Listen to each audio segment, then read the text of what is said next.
In this comprehensive 3-hour course, I'm going to show you how to make bass house in the style of artists like Julian, Jordan, JAUZ, and JAUZ, just like this.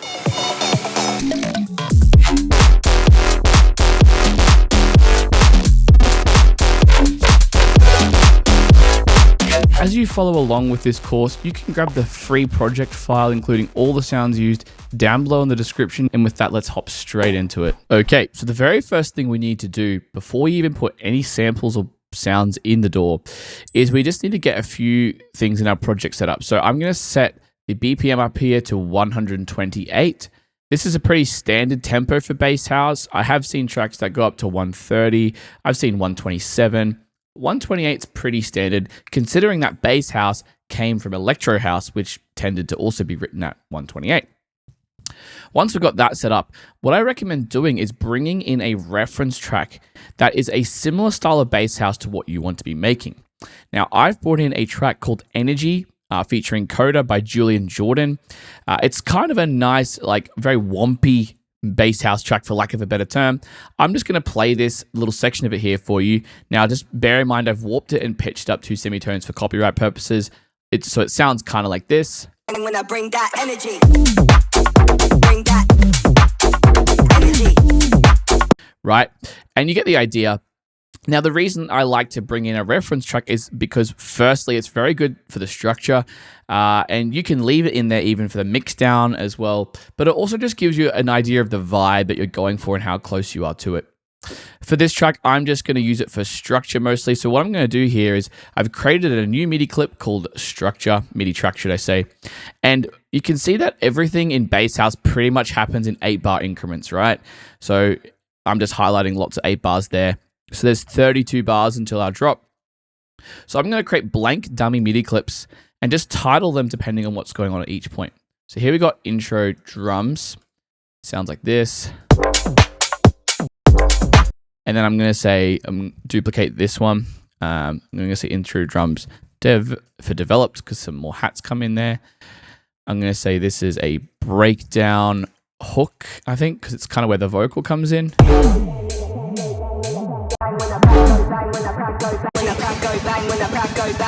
And then I'd say this is going to be the build here.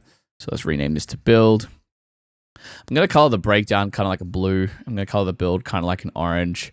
And then I'm going to color the drop sort of like a red or maybe a yellow I'll actually go for. All right, so we've got drop 1A. Now I like to use 1A because it kind of determines the first 8-bar section of the drop. Let's go for like an orangey sort of yellow color, like probably this one's fine actually. More of a red. Yeah, this one's fine. All right, drop 1A. So it sounds like this. Energy. Yep, we've got the 8-bar section there. I'm going to duplicate that over to here and call this one drop 1B. We have to kind of sometimes give it an idea as to what's different about 1B. So if I listen here, I can put in brackets, okay, there's like vocal,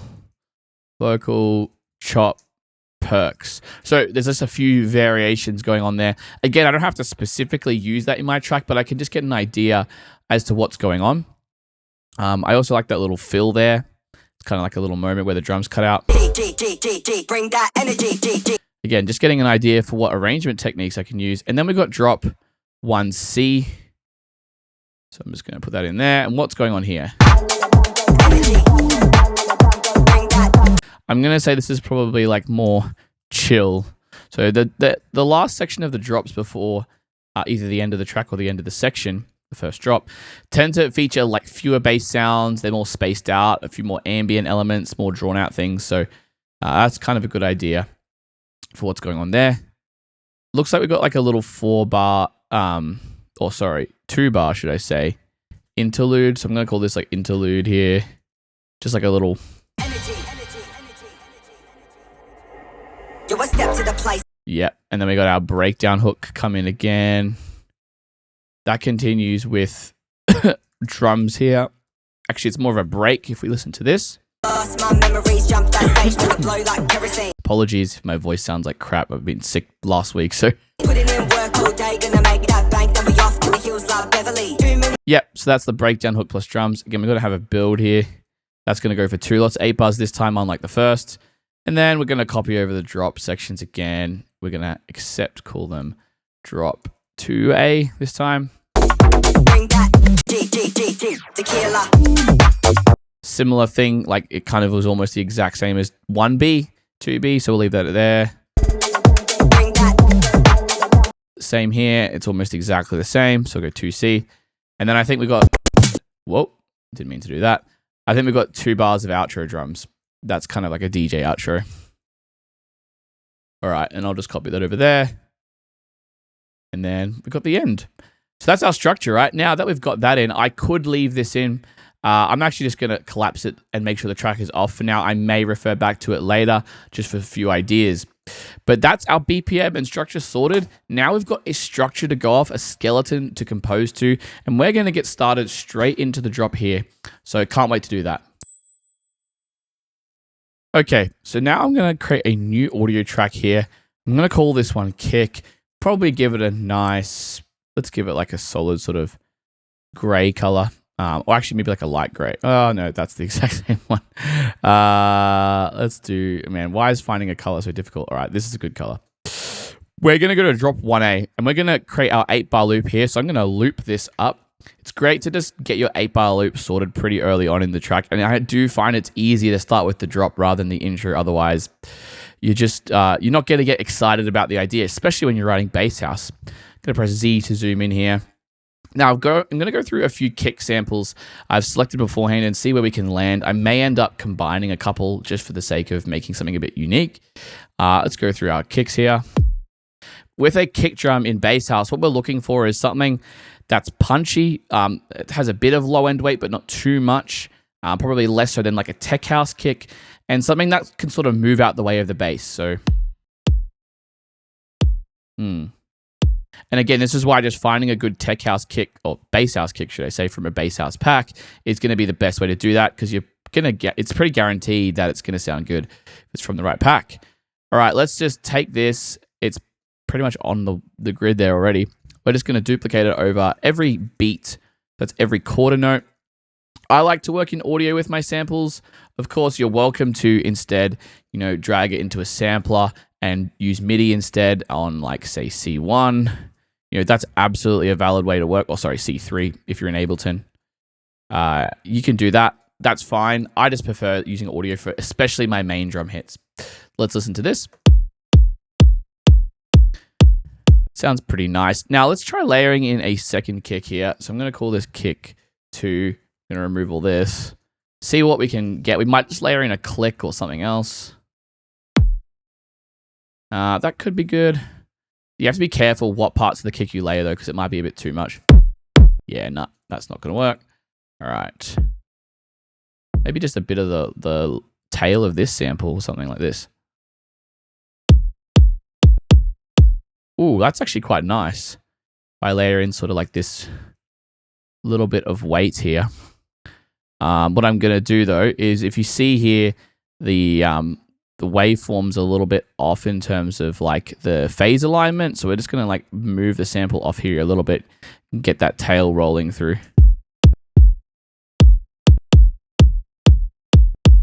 Yeah, that just adds a little bit of tail to it. I actually quite like that. So I'm going to duplicate that all through there. It kind of adds this nice noisy low end. Yeah, I really like that actually. Let's turn it off and see what it sounds like before with after. Turn it down a little bit. I really like that. So what I'm going to do now is I'm going to group these together. I'm going to call this kick group. We are going to chuck on one of my favorite plugins I've been loving lately. Now, you don't have to have this. It is a free plugin though. It's called K-Clip 0. If you're going to use the project, I'm going to bounce this anyway, so you won't need it to load the project up. But this allows us to just sort of clip the sample together so there's no peaks or anything weird going on. It works really good on drums because it sort of controls the transient too. Now I'm going to link these together and just in and out it. Just a little bit, right? Soften it a touch. Just a touch. Nice. That sounds really good to me. Let's just really quickly create a new one. I'm going to call it kick again. We're going to resample. I'm going to change the color to the same as the one above. We're just going to simply, for that first bit, resample the kick. All right, there we go. That's it. We can delete this now. We've got our kick drum. Now, what some people do in bass house is they sort of fade the transient if it's a bit too clicky, sort of a little bit like this. I'm wondering if I'm going to do that just to soften it a touch.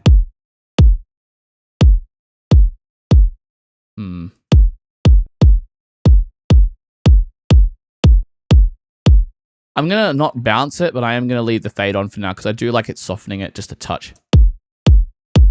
Yeah. And we might even try, you know what? I'm going to try unwarping this, pitching it down one semitone. Oof, that's a bit deeper. Okay, we're going to go with that. All right, we got our kick drum, guys. See, we've just made our own little kick from just a bit of processing. Doesn't take very long at all. It's good to get the kick right, though, in bass house because it's kind of one of the most fundamental elements. All right, now that that's in, we'll add some variations to the kick later. Going to create a new audio track. We're going to layer up a few claps here, maybe just one or two to keep it simple. Let's listen to some of the claps we got here.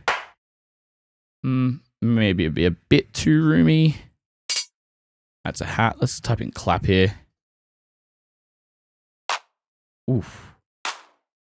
I like this old school one. Might need a second layer though. I am going to estimate. Yeah. Let's see how this sounds. I'm going to have to make sure my limiter on my master is on.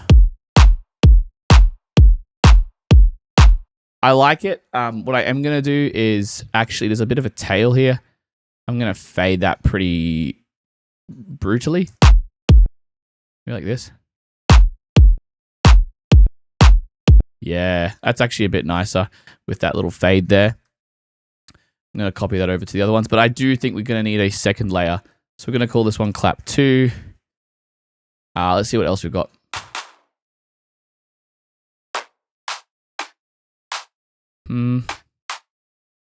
Think this one could be good. Oh yeah. Yeah, that second layer actually is a bit brighter. I want that to be a bit louder. Oh yeah, that's great. That's really good. We're going to group the claps together. We may not resample this one, but we'll see.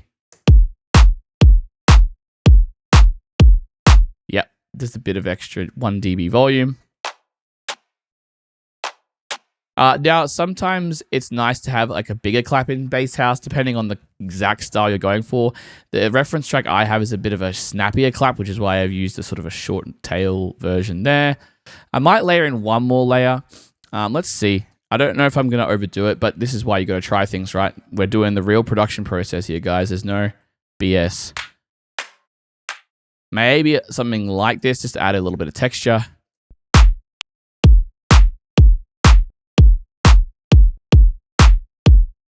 Yeah, that's nice. I'm going to turn that third layer down a little bit. Now, what I am going to do is go to the track options here, down in the new mixer section. I'm going to add a bit of latency to clap 3, just moving it a bit behind the beat. So a bit like later, I guess you could say, just to give it a bit of texture.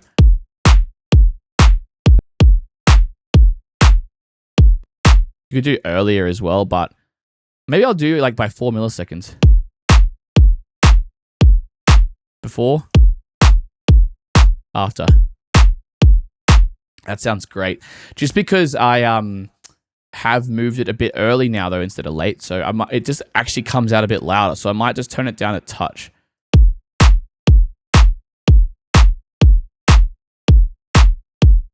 Yeah, that's nuts. Excuse me. Okay, let's turn it off the mixer. That's taking up way too much real estate for my liking. All right, now that we've got this, we're just going to leave this for now. I'm going to trim these tails, and then we're just going to loop that over. Now, once you got your kick and your clap in, that's really, to be honest, the bulk of the track. Now, what I'm going to do is, because some bass house tracks pretty much just have kick clap pattern like this, you know, we've gone on the 2 and 4 here. Whereas other house tracks, or bass house tracks, have like a hi-hat the whole time on the offbeat. Some have more hi-hats and more complex rhythmic stuff going on. But yeah, it's fine if you just wanted to sort of start off here and then develop it later as you add in basses. I am going to add in one more channel. Like I said, I'm going to add in just a quick hat. I'm going to go and color that the same. Now, I'm going to actually find an open hat. And the reason is I'm going to turn it into a closed hat. And actually, do you know what I might do? Is I'm going to do this in a MIDI channel, because what I can do is modulate the decay of our simpler sampler, is what's called in Ableton, our simpler, to open up over time. And I think I might do that throughout the drop arrangement. So let's find a good open hat sample. We may layer a couple. This is kind of a classic open hat. So what I'm going to do here is just create like a simple 1 beat pattern. I'm going to put that legato, so that's on the offbeat, this hat. Drag in the sample, and then just simply loop it up, right? Make some changes later. Turn it up a bit. I'm actually turn it up on the sampler here. But I'm going to bring the sustain down fully to make it snappier. Yeah, but I don't think it's enough in its own. It does have a bit of a fade at the beginning too, so I'm going to add in a like a stable hat layer, which is a bit of a normaler hat, like something like sharp and pointy. Something like this, maybe. Oh, that's nice. I might do something else. Try something else. So loop. Maybe this one's got a good hat in it, I think. Maybe.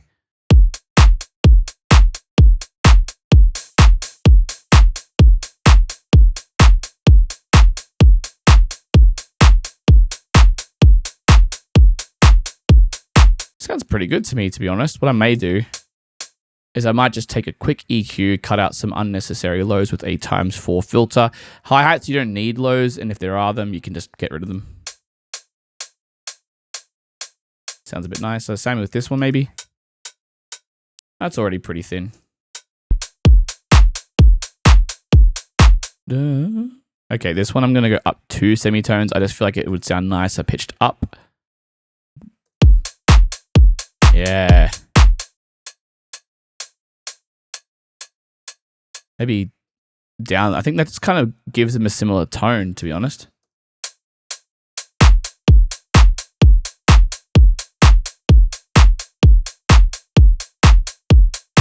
Yeah, it sounds nice. Okay, we've got our basic pattern. I might just turn the hats down a little bit.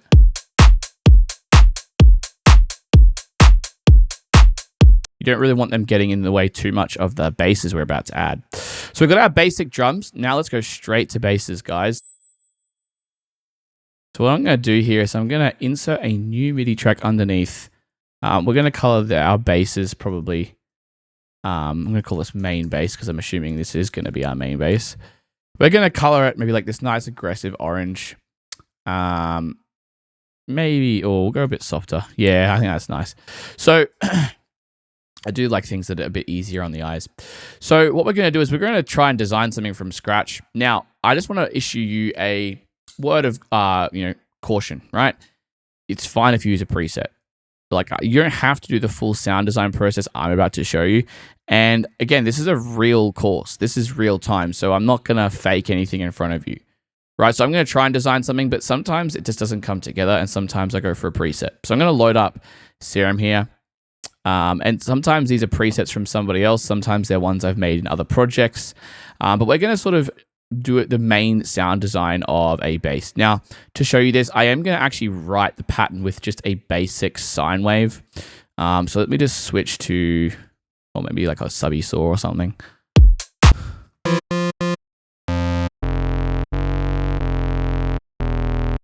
So we're going to try, I'm going to try E minor for the key. So I'm going to switch this to E minor over here. Now, E minor can be a little difficult with subs because it's just starting to get a bit too low.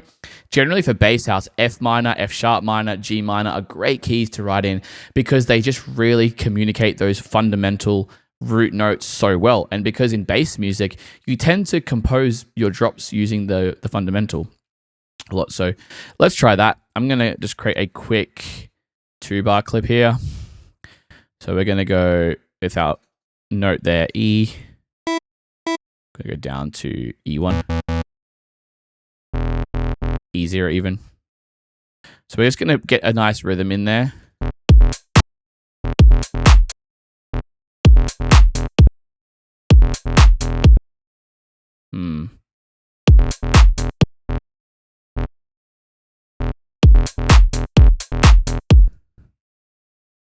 Oh yeah, this is gonna be sick. I'm gonna go a bit longer on these notes at the beginning of each 2-beat phrase. Ooh, maybe even this last one will be a bit longer. And now let's just get a little bit of movement in there so it's not super boring. You don't need to do this, but I just feel like I want to. Boom.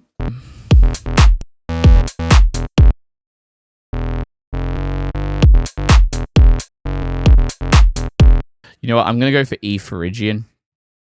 Phrygian is nice because it moves the second down to what's called the minor second, and it gives it a bit of a darker tone.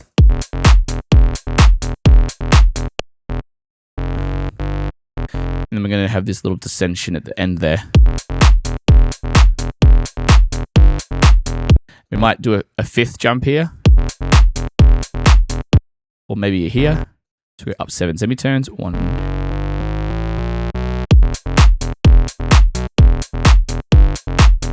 Maybe a bit longer with that note. Bit of a gap.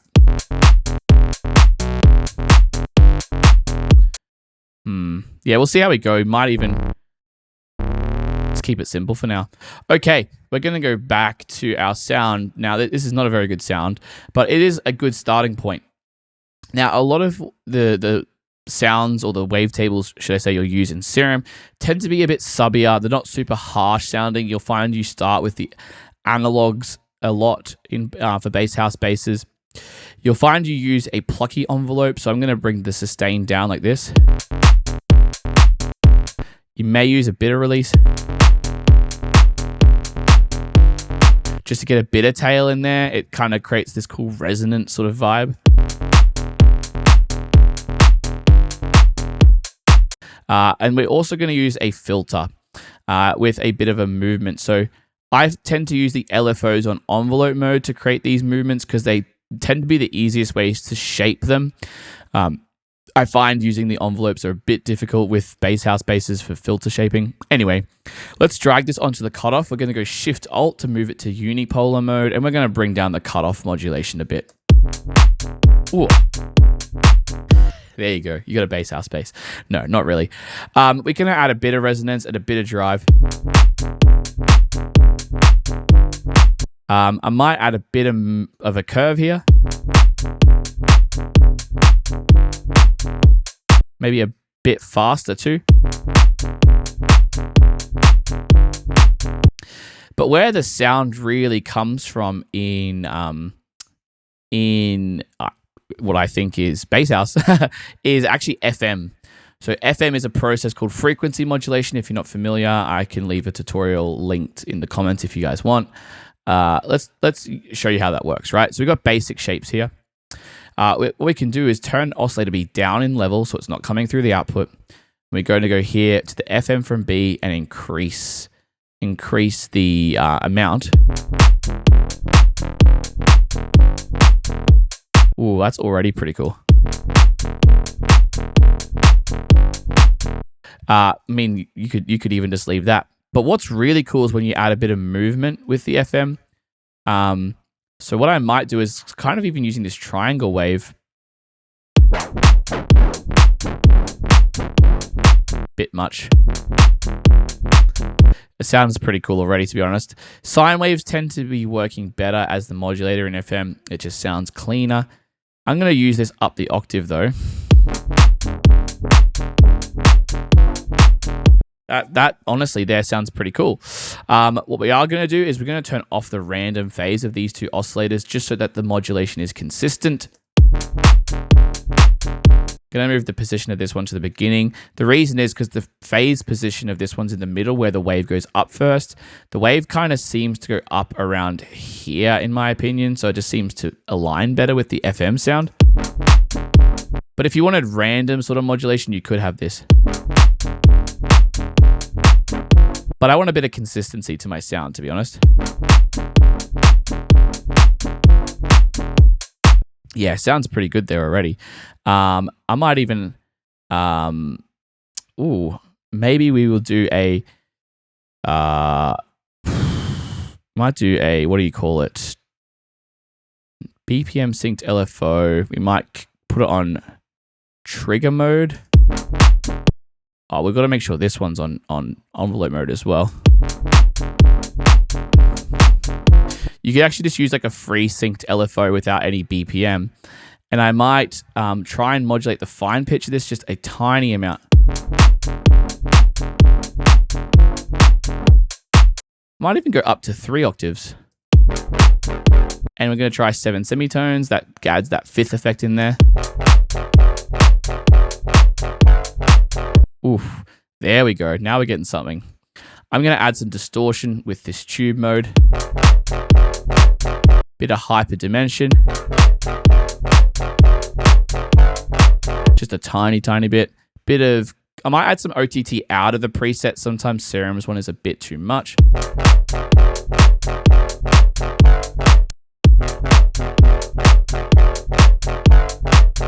I'm going to add a bit of EQ, boost the lows, boost the highs. We're going to move this a bit later.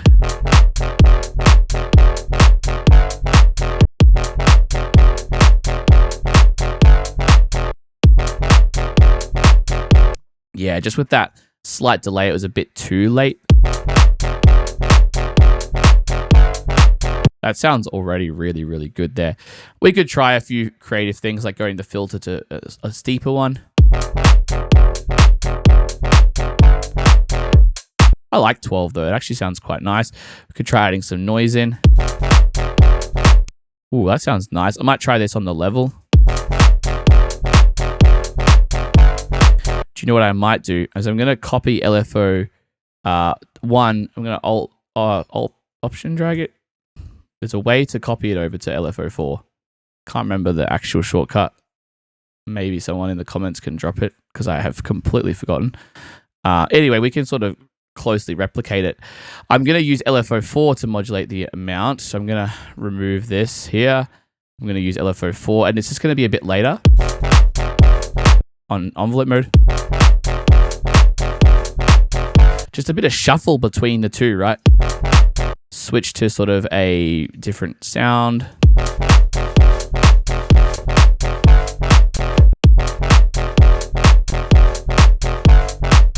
Yeah, that sounds nice. Maybe a bit more. Maybe chuck it through the filter. Nah, you don't want that through the filter. Change the pitch. Nice. Okay. I actually want to do one more thing. I'm going to go into the matrix. I'm going to use LFO 5 to modulate the master global tune. So what I'm going to do is kind of draw in a shape like this on envelope mode. Like this.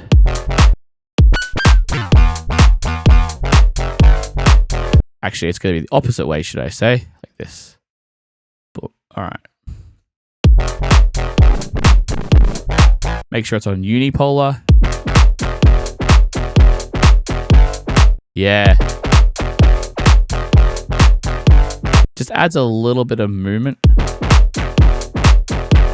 Maybe a bit much.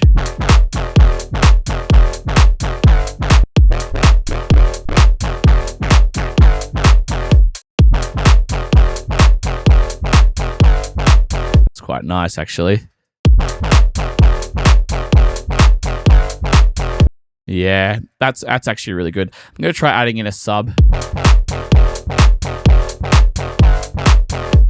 I'm going to try going on the direct out. This is just to add a bit more weight to the signal.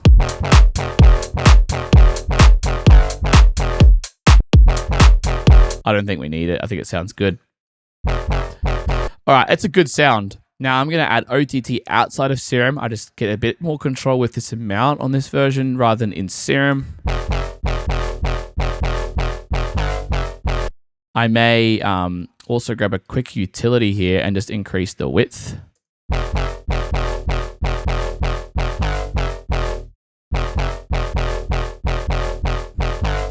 Quite significantly. I'm going to add a bit of EQ, and what I'm going to do is just, again, kind of emphasize the highs a little bit more, and maybe the mids.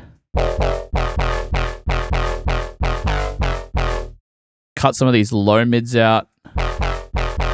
Just don't want them to sound too muddy.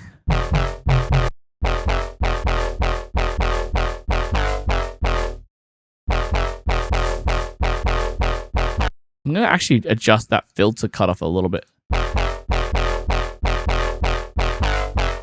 And I'm going to drive it a little more maybe with the distortion. Yeah. Noise can go down a little bit. And I'm going to use raw to really tighten it up. I'm going to try maybe just a raw preset. Something like this. Nah. Nope. I might try Fattener.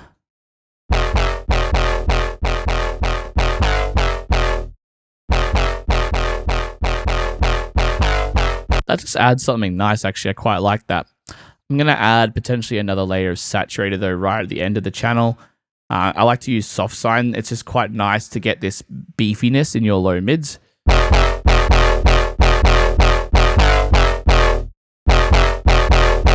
Dry wet the other raw back here a little bit to compensate for 2 phases of distortion.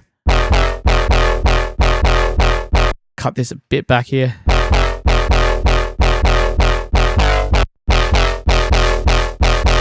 Yeah, there's a frequency around 7K where it's just the edginess of the sound, right? I really like this. Let's listen to it, the kick again. Tone it down a couple dB to mix it to taste.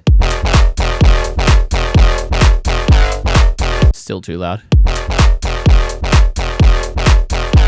Okay, now to really get the vibe of this going, I'm going to try to add in a bit of sidechain compression. What I'm going to do here is duplicate our kick channel. I'm going to call this one sidechain, and I'm going to color it like a dark color. Assign it to our clips. We're just going to get the kick. We're going to get rid of that fade we had. We're just going to make it like a really short click, right? And this is going to be our sidechain trigger for all intents and purposes. This is a much cleaner way to get sidechain dialed in rather than just using the kick itself. So I'm going to do that there. Just excuse me, wow. Duplicate it over the entire 8-bar loop. We're going to use it throughout the whole track probably. I'm going to input it from the sidechain on that bass channel on this sidechain compressor here. I've got my settings on this compressor set up pretty good, so you could, you've got the high pass so that no on the low end is coming through from the trigger in case you do use the kick. Infinity ratio, instant attack, kind of short release, peak mode, so it acts pretty fast, and then you can control the threshold here. This is like my way of avoiding using tools like LFO Tool or Kickstart or even Shaperbox, which are all great tools, but you can do it in Ableton stock, which is great. Bring the threshold down to taste. Might even bring the release back to like 40.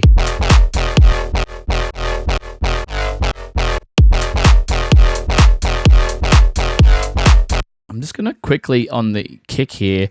There's a bit of a weird like click. Just going to get rid of that. Just a bit.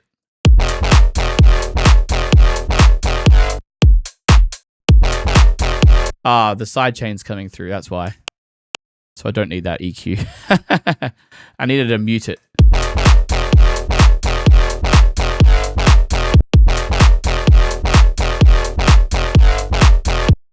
You know what I am going to try and do is just experiment with a filter right before the saturator here. Auto filter in Ableton's great tool with this envelope feature. Just adds like some movement to things. Maybe even before OTT actually.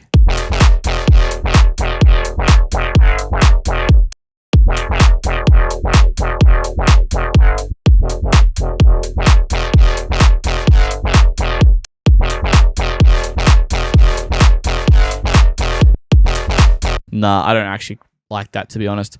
I actually prefer it as is. I think what I could do is this is why you got to experiment, guys. I might try using LFO 1 again on here. Just as like a final stage of filtering right at the end of Serum.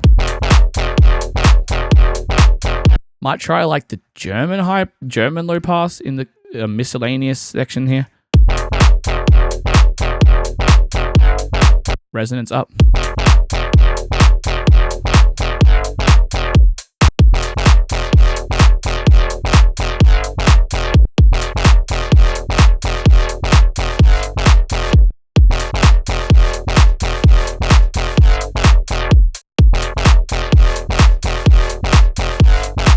Maybe mix it.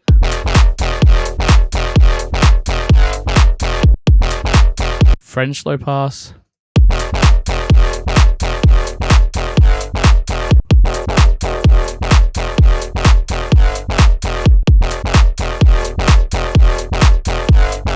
That's actually sounding really cool.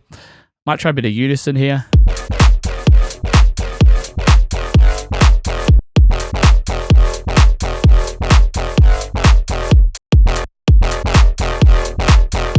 No, I like that. It's just a bit more hyper maybe.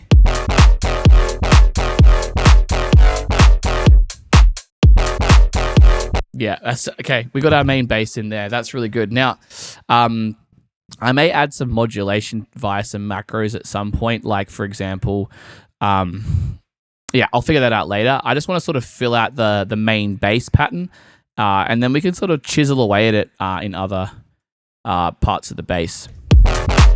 So what variation are we going to do for the second 2 bars? I might try that octave jump here.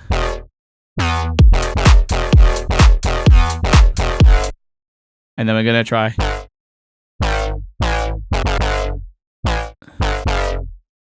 Yeah, just a different note here. Go up to the A instead. And then we'll go down to the D for a bit.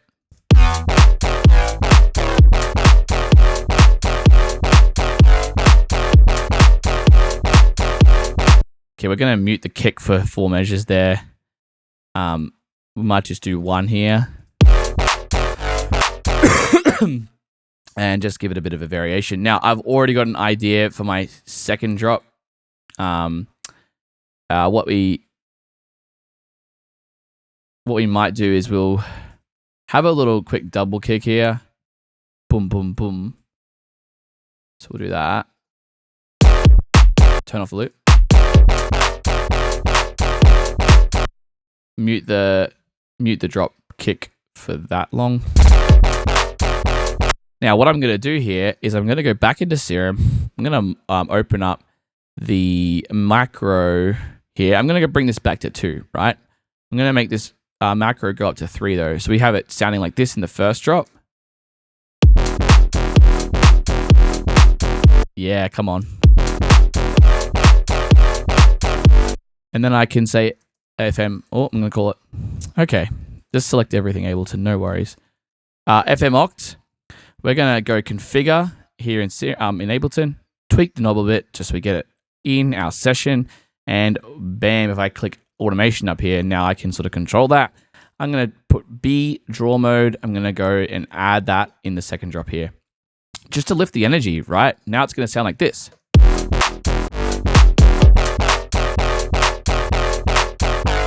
Now, what I may do to sort of make this even smoother, I'm kind of stepping ahead here a bit, but hey, that's the production process, right? I'm going to go here and go. I think I'm going to actually mute the bass here and have some sort of other fill, right?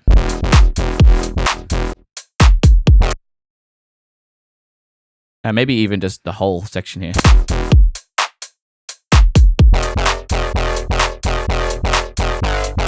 I'm just also gonna still boost the general highs of this sound.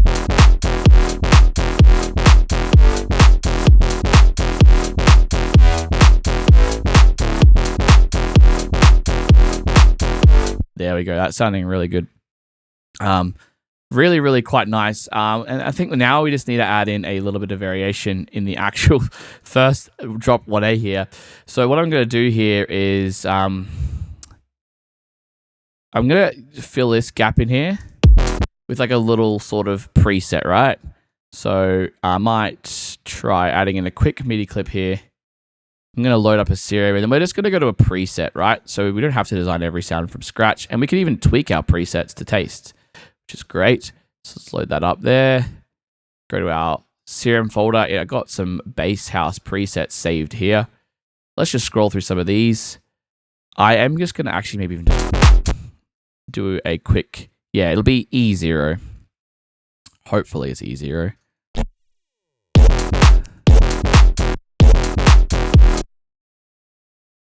That's an okay sound. You know what I could do is like, ooh, we could have that continue through there.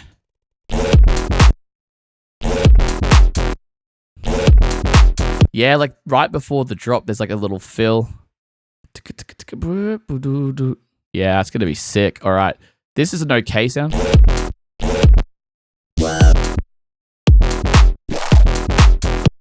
This is all right. I'm just gonna loop up this section here.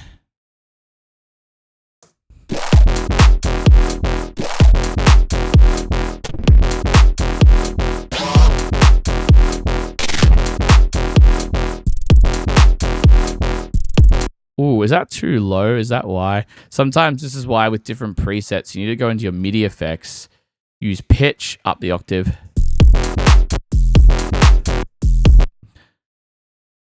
Yeah, you know what? Oh, I've got a sick idea. Okay. So we're going to go dum dum dum dum dum. Okay. All right. So shorten the note. So we're going to go.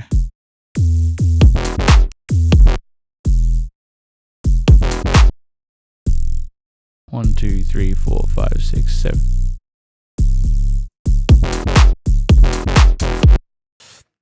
Okay, that's getting there.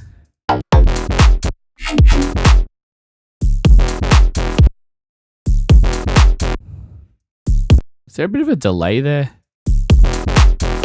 Yeah, I think that works. Okay, let's just copy over the side chain here onto this bass sound. Okay, I'm going to add in another note here. It's going to be this C sharp up the octave.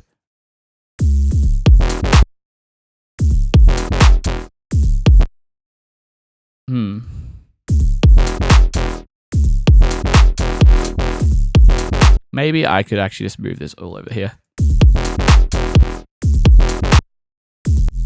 Yeah, I'm going to actually shorten the whole sound.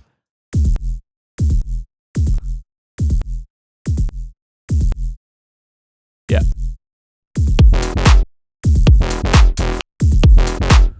Yeah. And I think we are going to duplicate the sound. I do want there to be some sort of like effect starting here, if that makes sense. Just so like there's something on the one that like, even if it's a big bass shot or something with like a bunch of reverb, something like that. All right, let's pull in another preset here. All right, let's go to another one.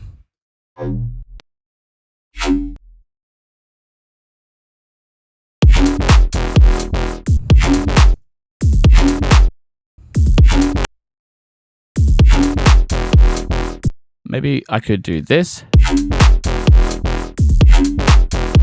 Yeah, that's good. Just muting that first note. So let's just solo these three basses. This bass is too loud.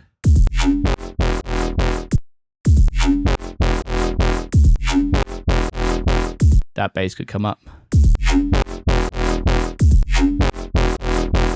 Turn down the noise on this one a bit more still.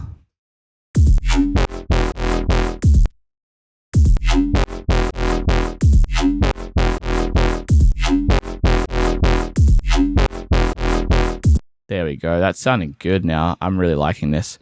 Turn down some more of these low mids in this bass.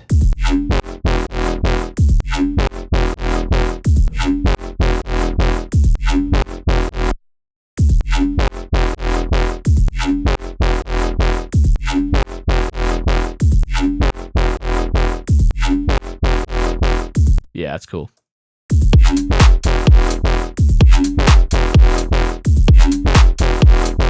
Yeah, I like that. That's really sick.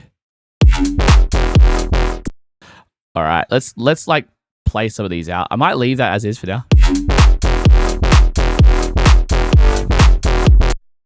I'm gonna try one sort of like sound in here just to add a bit of variation in this section because it gets a little repetitive with the same rhythm. So we're gonna add yet another serum. Let's again go to our bass house presets. Splice, bass house, bass entrance. Again, we might have a play around with this. So we're gonna go boom, boom, boom, boom. Oof, yeah. We'll go to E.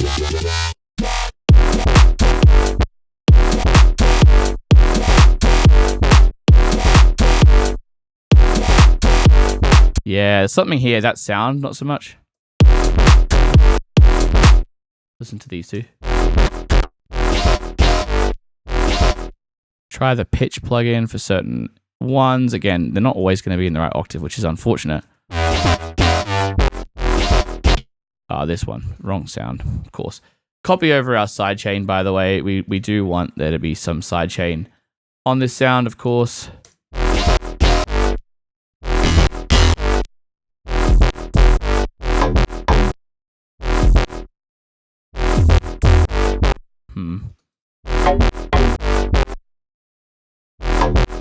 We are going to maybe EQ this sound out the way. We don't need the lows in this one.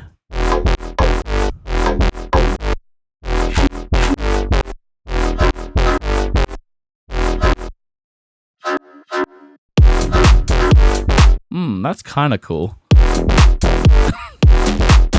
Oh, that's it. All right. That's great. I'm going to add a bit more stereo to this sound through my stereo send. It just doesn't have that much width. There we go.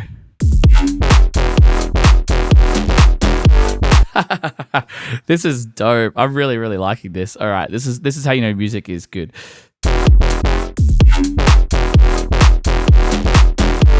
Turn that down a bit.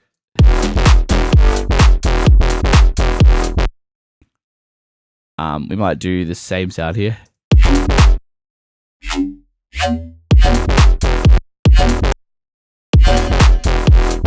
And we'll automate the send amount of the bass verb on my sends here, just for this one, right? For fun.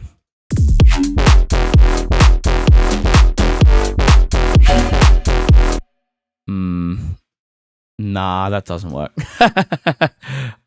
Delete the automation. That's why you gotta try things, guys. Yeah. Maybe like some sort of like plucky sound here. I might we're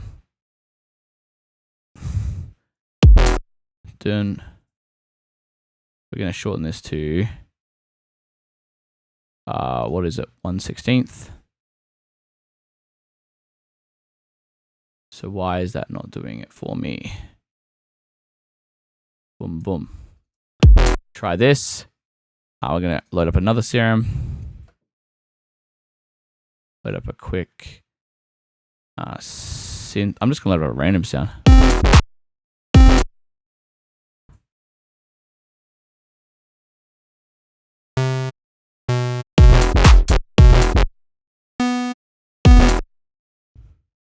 Ooh.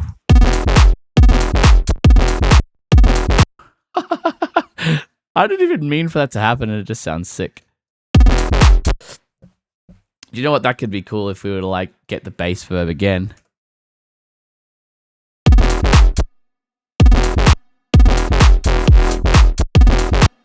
That's actually one of those happy accidents right there. Just like a random synth sound with a bit of a, yeah.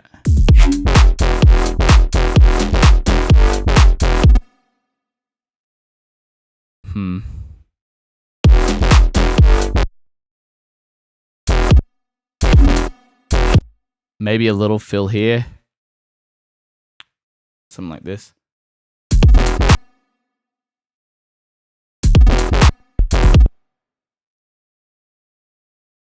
Might go here. Extend that note.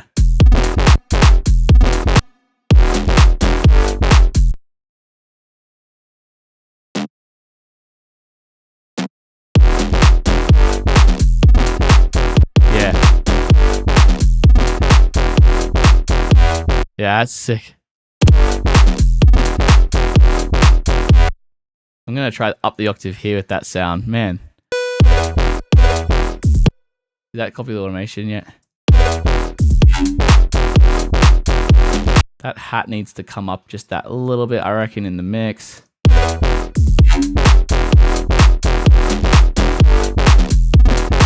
Yeah, this is just it's turning out so cool.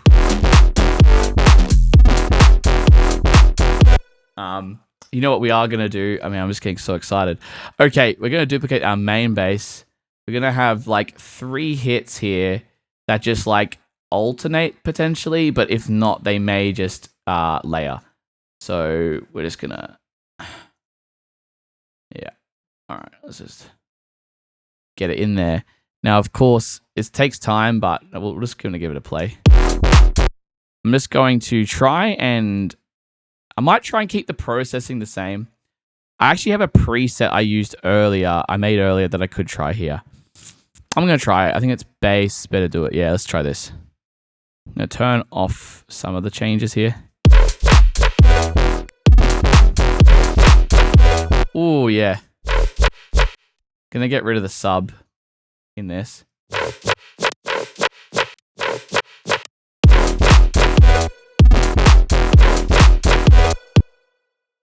There's some noise here. I can get rid of that. Open up the filter a bit, maybe.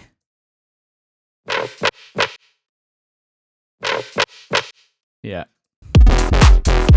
Get rid of the EQ and the width. Well, actually, we need the... Get rid of the scale of the EQ.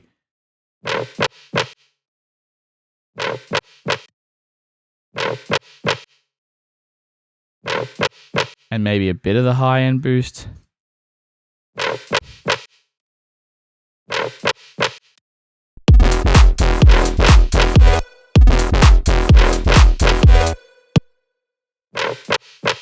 Yeah, high pass it a bit more.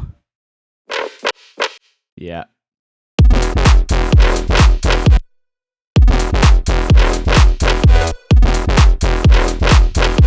Try up the octave.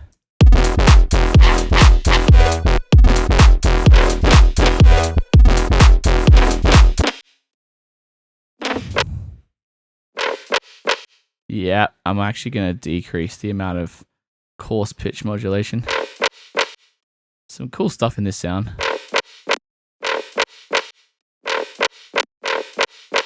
Yeah, I like it. I'm going to turn it down a little bit.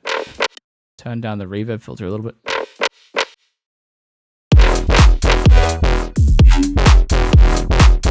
Going to add some stereo to these hits here.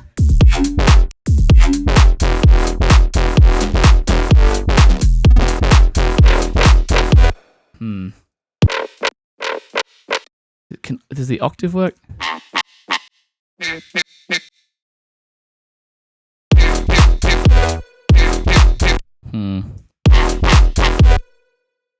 I wonder if I should be alternating between the sounds, or if that's a bad idea. Oh.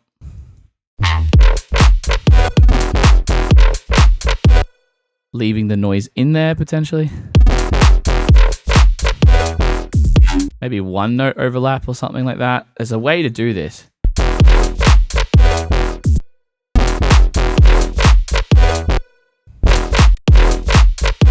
Maybe I'll go here. Ooh, that's cool.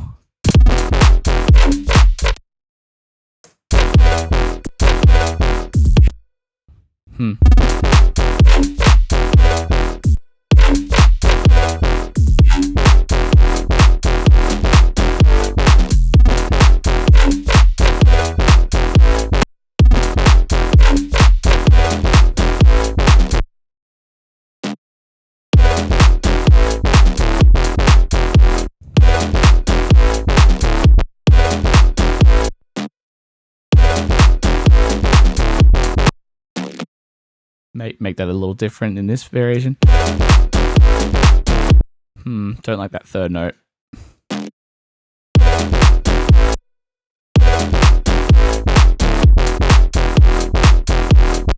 going to remove this there.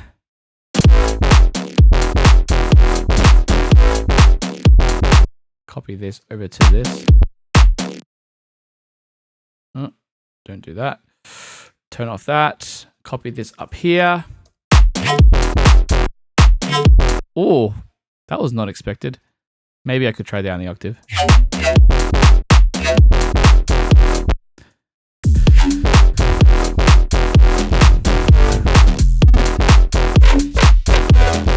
Okay, I'm actually going to do one thing before we leave the basses for now.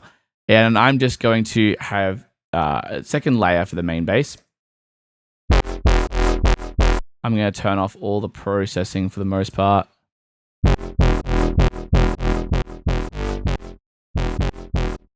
Might add more OTT on the main one just because it's a little bit, could be a bit more squished. But here I just want something a little more bright to add.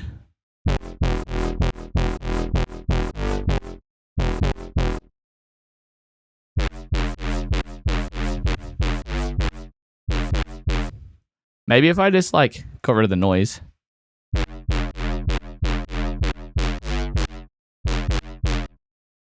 Oof, that's nice. Might try that on the main bass, opening up that filter. Why didn't I think of that before?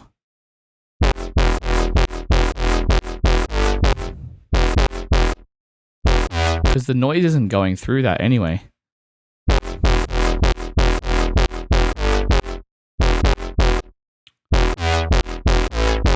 That's a bit better.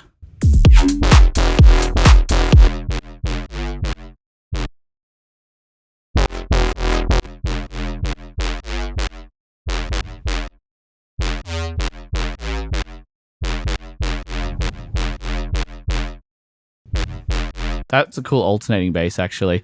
Let's just try. You know what? I actually don't need this second layer.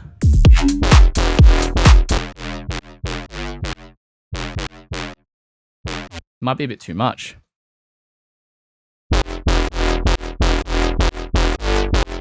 Up the octave, maybe?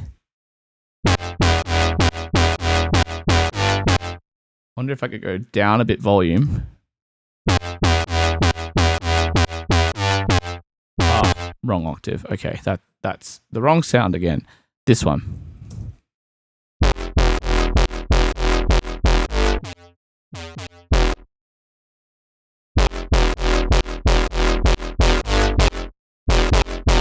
That does add a nice layer.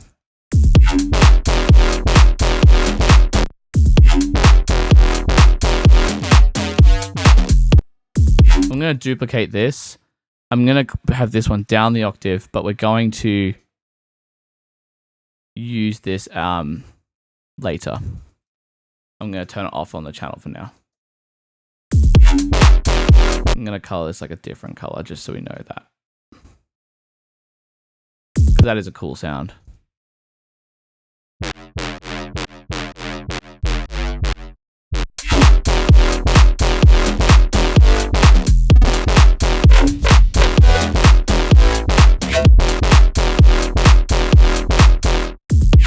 Yeah. And I think it would be cool with this to have a version which is like sub only. So then it would just be basically me grabbing an EQ right at the end here. Really aggressively, like.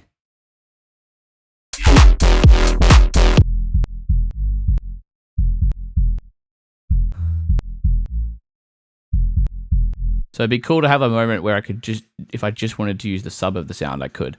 Again, I'm not going to use that right now. I'm going to put this above it here. I'm going to turn off this moment here. I think I would like to use it there.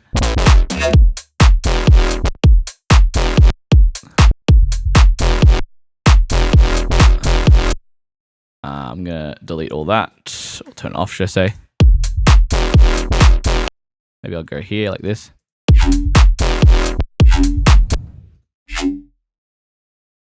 Dun, dun, dun, dun, dun. I wonder if that could work. That's some sort of...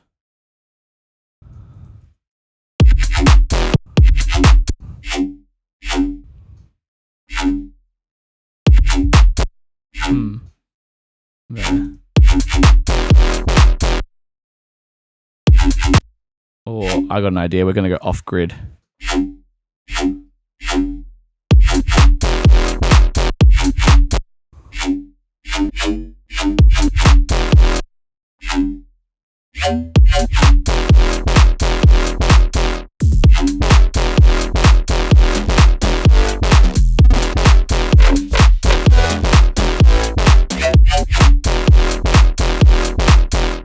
Okay, this is cool.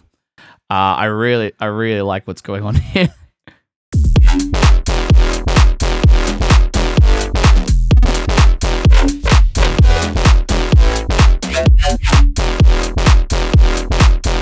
Copy this over here.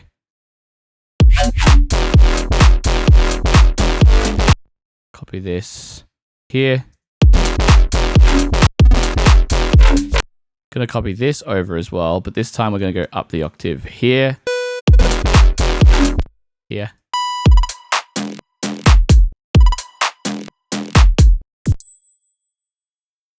And here I'm gonna actually increase, wow, that's not the word. I'm gonna add like a one note thing, just like some sort of longer Reese type sound. Again, in Serum here should be enough. I may end up muting that beat, but we'll see. All right, let's go again. Bass presets. Something a bit longer. We'll grab the MIDI device.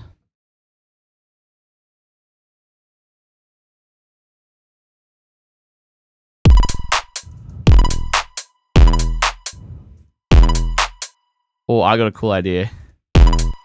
We're going to do like a looped 3/16. So like this.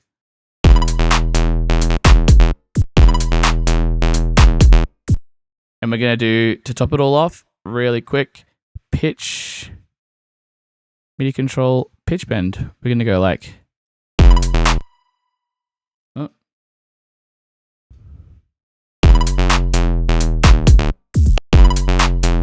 Quickly adjust that in Serum with the amount. 6 up, 6 down. Ooh, where does that start? We have to just quickly adjust that. Oh, yeah.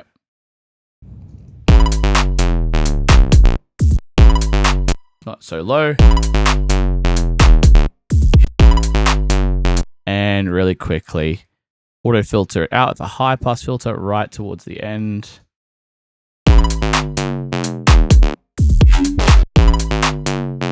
Yeah, that sounds great to me.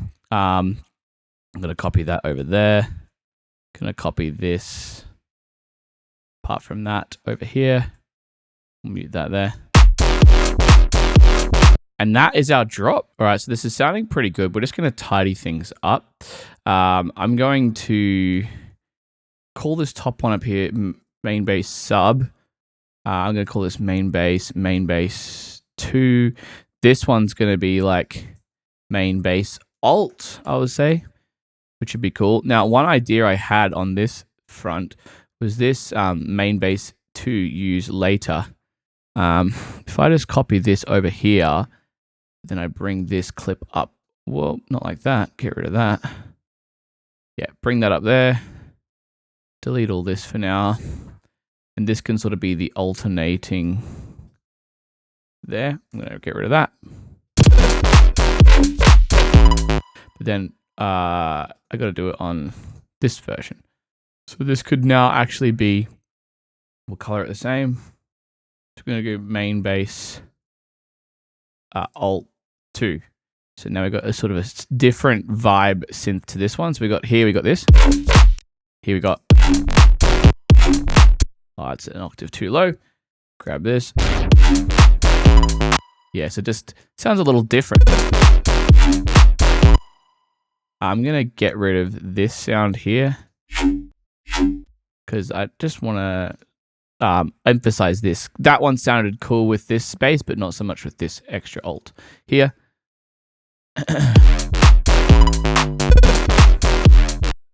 I might even do a quick little pitch envelope, like just a little.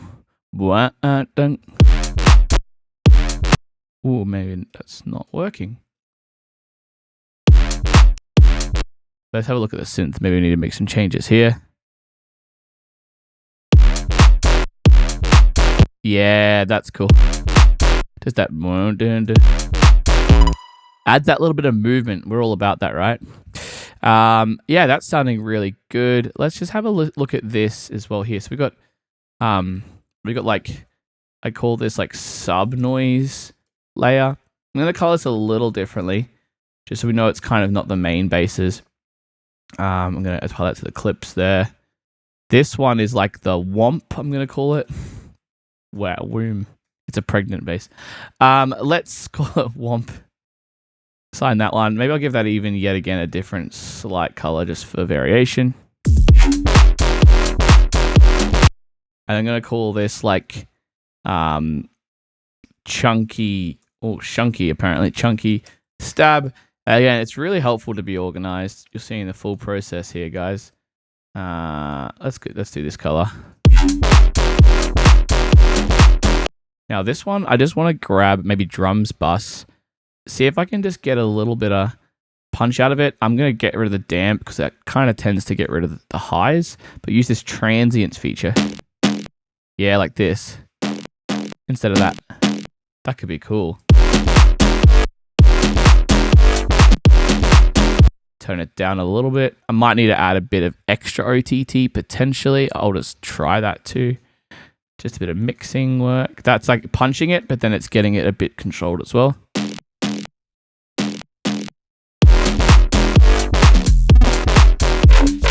And this is like sick synth, right? We can even leave that purple, and this is going to be like fill bass. Cool. We got that a bit more organized. Now let's just make sure the second drop here is organized. These notes that I moved off the grid, these can go back. This one can be back here though.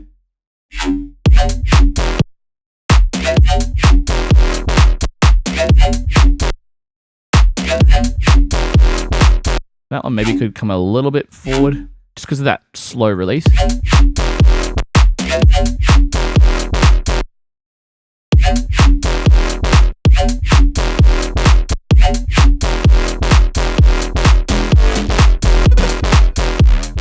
Get rid of this there. Wondering if we need to, yeah. I might move this one up to the sub here just for a bit of variation. Remove that. Oh, you know what we're going to do here? We're going to just chuck in a quick vocal. I'm going to try and find like an sample. Let's see.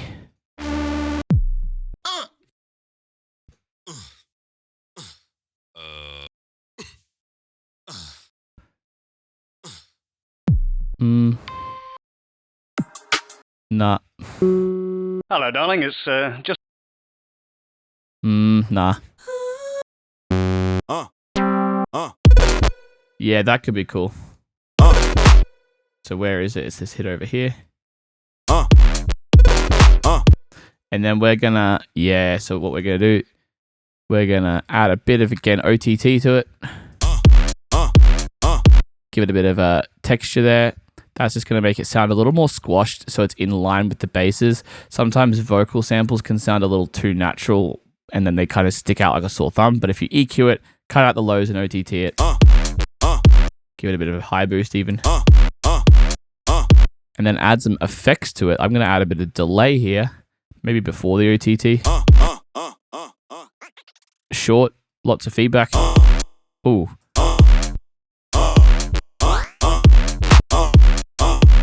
Maybe a bit of mod actually.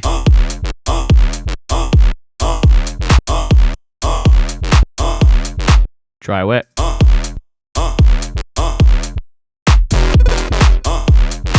Bring in the side chain.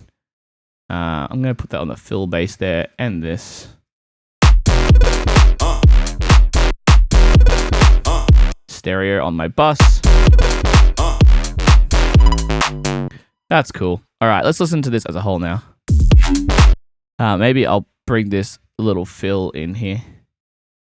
I'm going to consolidate that. And we may actually bring it out. So it's kind of like a double time. Makes sense? What? Half time?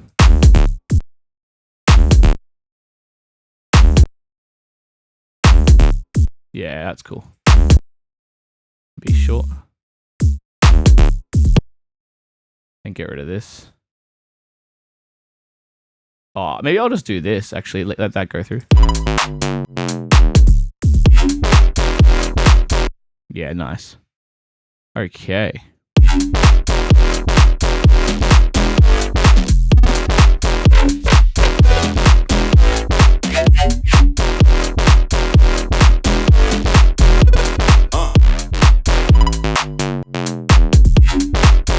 Nice, this is sounding good. All right, what we're going to do here is at the beginning of the next drop, we're going to have... We may include this sound again. We'll have a look. I'm going to make sure this is disabled here. Excuse me. Let's see if we need to have that like this. Yeah, just a little fill moment there is pretty cool. I might even, for this, remove the hats here.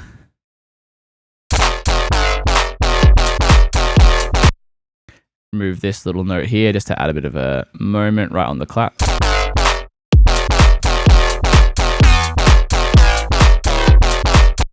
Might even group these together. I'm going to call this main bass GRP. We're going to automate the send to our pre-set up bass verb.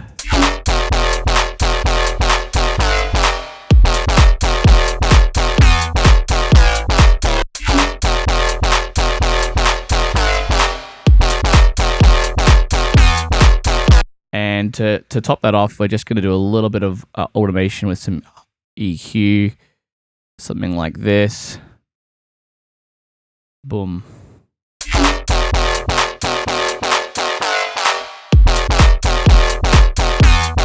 Yeah, and when we add some rises in there, that's going to sound really sick.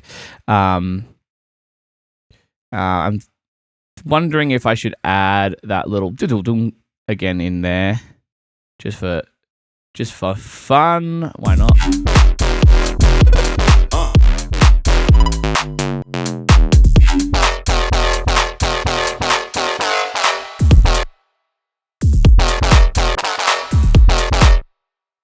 Could even try this.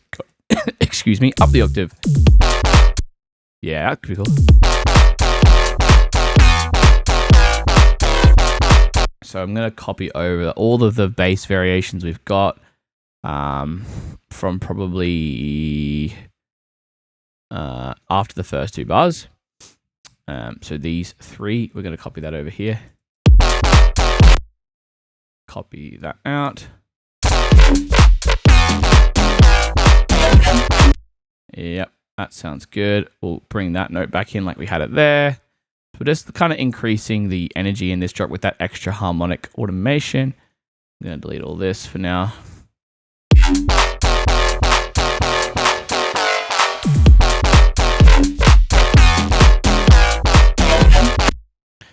We're going to add a bit of, what do we got here? Get rid of that. There we go. That's cool. Let's see what we got here.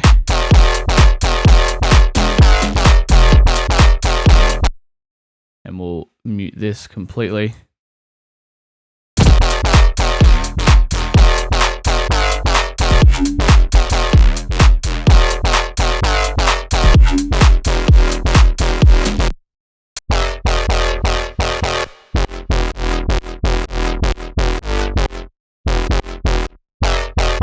It also seems to get like way louder, which is funny.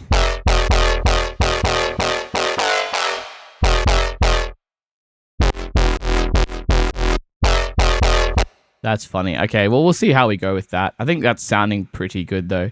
And then we can sort of, I want to do a different fill right at the end here. I'm not going to use the exact same fill. I'm just not sure exactly what I'm going to do yet because we might use something from the intro. Okay, this is sounding good. Now, one thing we're going to do here is add some synths, more lead synths and non-bass synths, which we've kind of already done by adding in this little thing here. Oh, we didn't copy that across.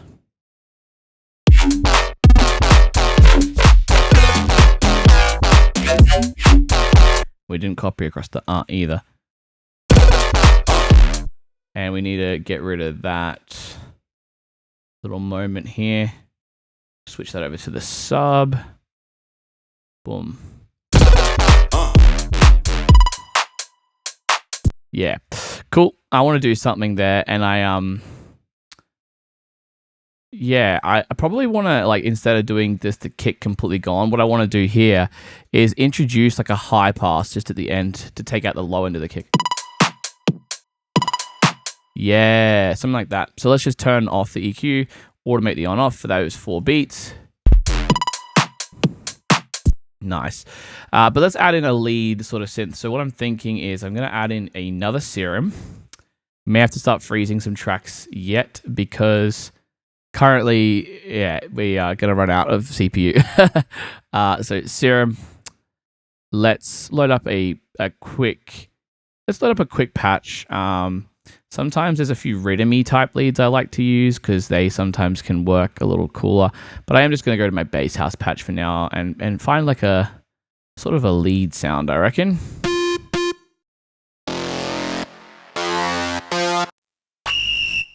Ooh.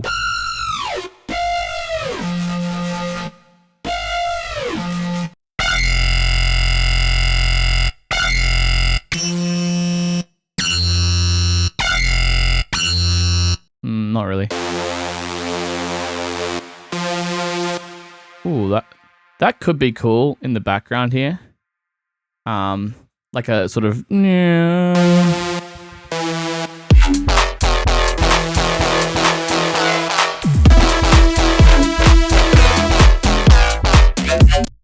Let's do that. Or maybe up the octave again. Let's go a pitch bend again. Let's do it halfway through bar 2 would be a good sort of ending point. Maybe a bit quicker.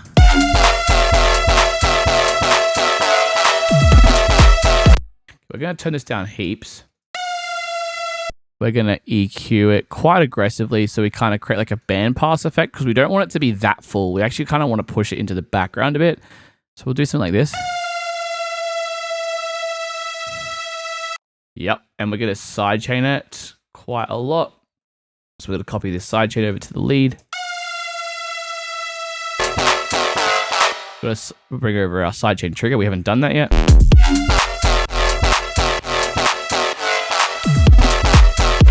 So I'm going to actually make sure it comes in here instead of in this section.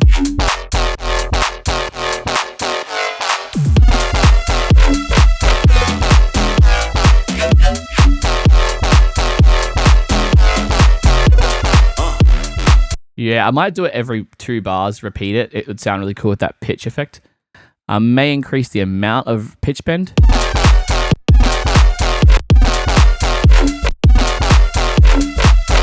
Just a little bit. Gonna add a bit of overdrive to get a bit of a character. Bit of OTT to control it.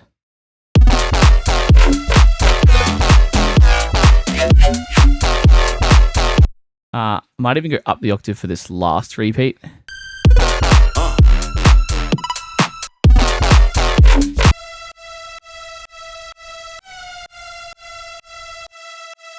You want to do the overdrive before the EQ because it was adding some low end in there.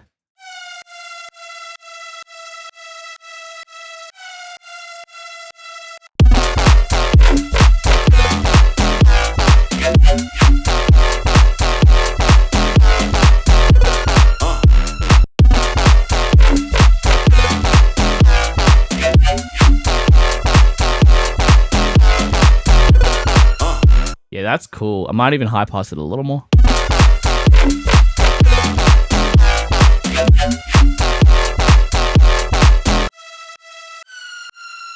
Sidechain more.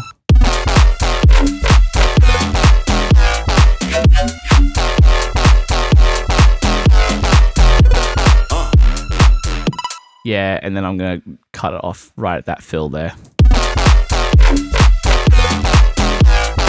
Give it a bit of a shelf to reduce the harshness.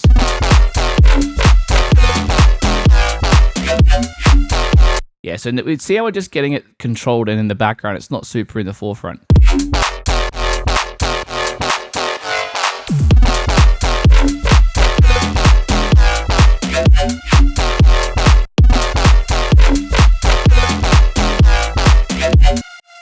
You know what I might try is just a bit of erosion to add a bit of noise in here.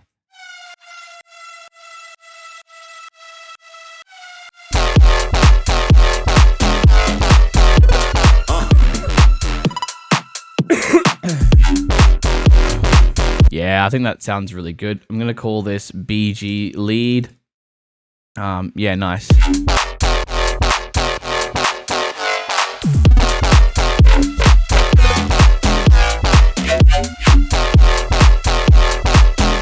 Nice. I might try adding in one more lead type sound here just to add a bit of something else in the mid-range just to add some interest. I might try and make it more rhythmic, like something like on the offbeat, I'm thinking is what could sound cool, but I'm not 100%. This is why you just need to sometimes experiment.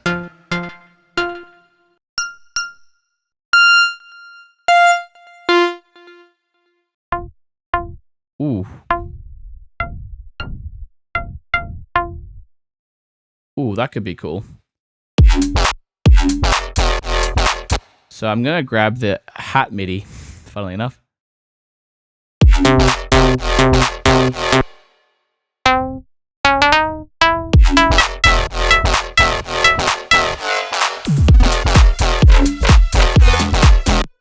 Bring that across.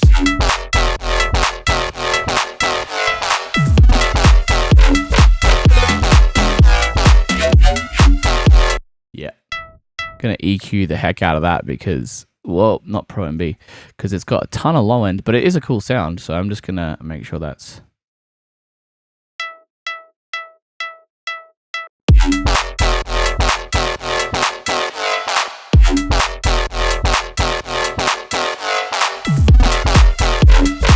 Remove that. Maybe on this one, I'll go up the octave.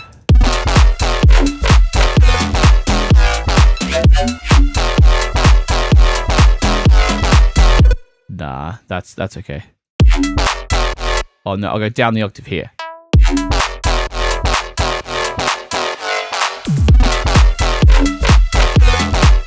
Yeah.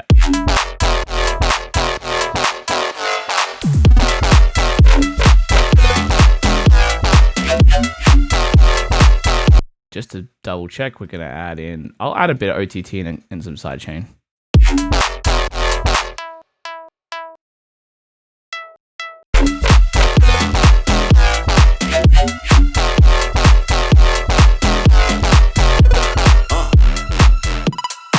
Yeah. Sick. That's sounding good. I'm going to call this one offbeat lead.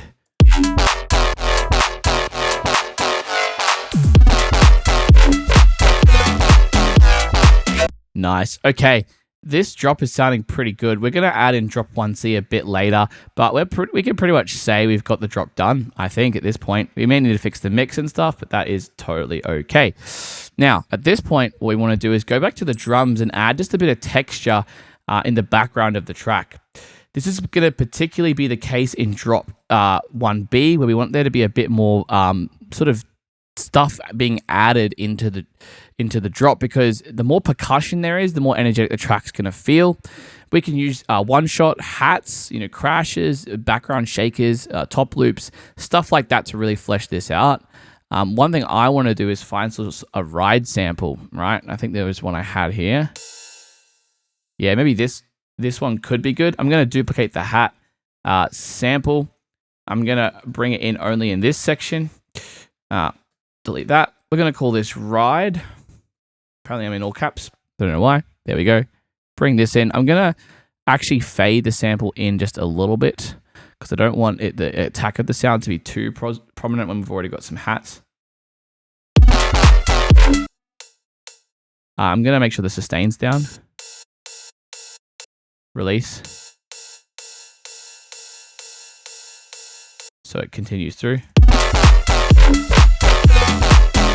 Go up a couple of semitones.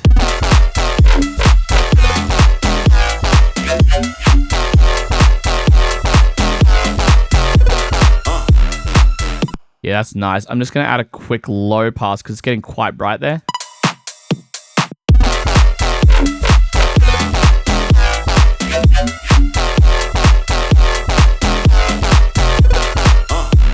Bit of stereo on that one.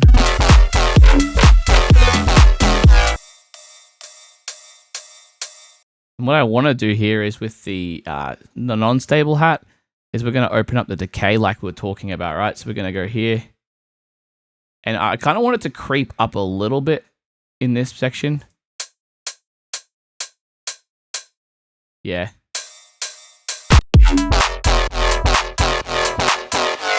So it's almost like a build effect, right? It's going to be pretty cool.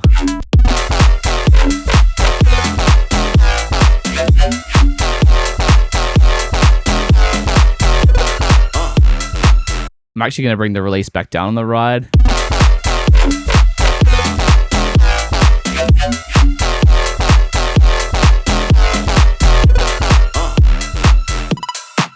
I'm wondering what it would sound like if I move this back onto the beat.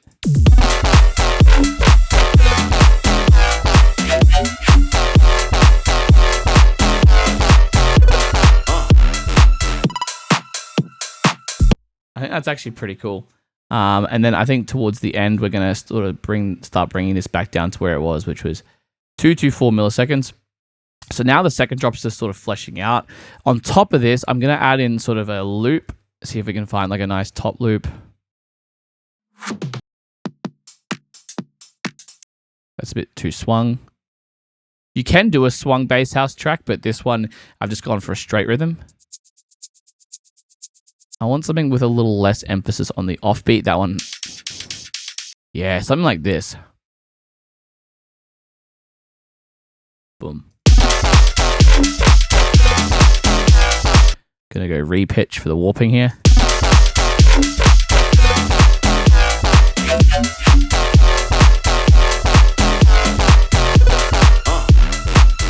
Just subtly in the background, so it's a little bit of extra energy.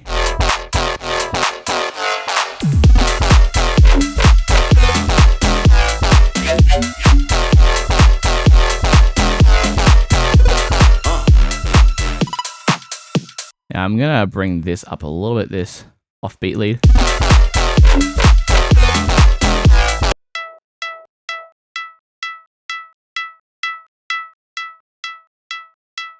Yeah.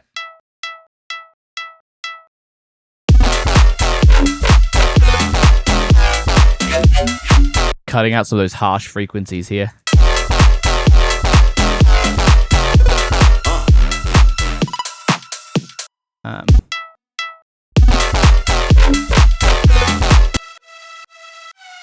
Reduce a bit of the reverb here.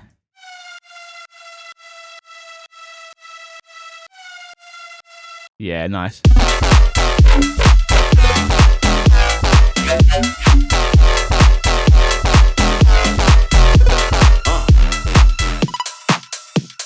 Yeah, maybe a bit louder now.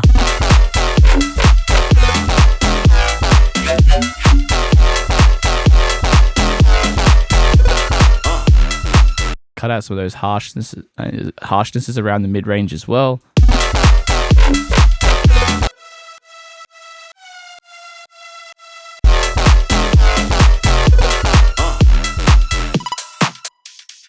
Might add a second top loop in just to vary out the texture a little bit. Again, it's so quiet, so it's not going to be a huge issue. I wonder if this is going to be a bit too much. We'll just give it... You just got to play around sometimes, right?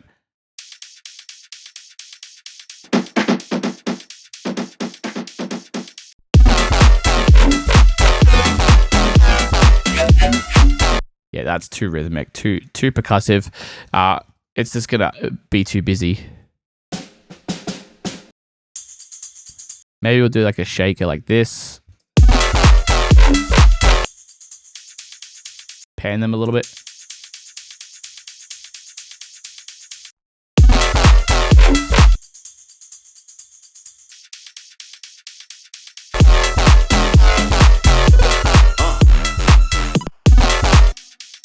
You know, I'm going to get rid of this top loop here.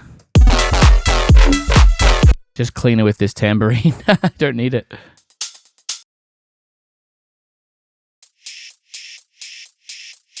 Wondering if this could be cool. It is a bit too... It could be a bit too much.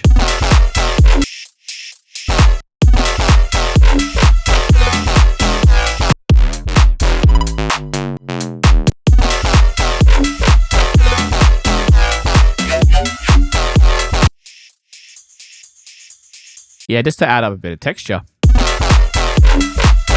Pan them a bit.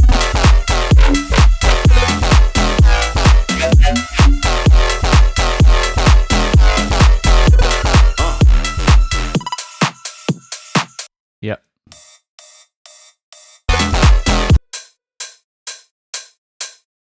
Stable hat up a bit so it's a bit punchier.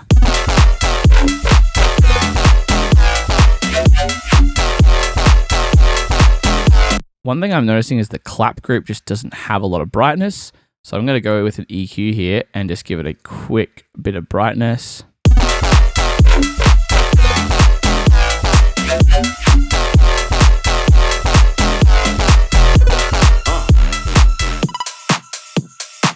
Nice. Okay, that's sounding really good. We'll do 1C in a bit. I just want to see if there's any sort of other last textural things we can do. What I am thinking of doing is adding a few extra hat hits at different points.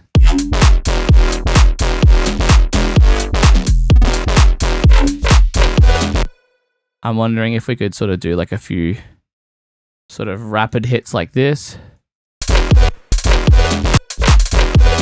Maybe just like this.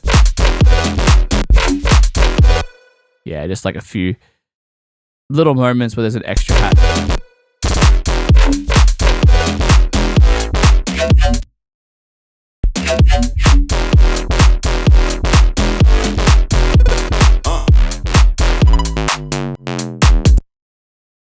Something like that.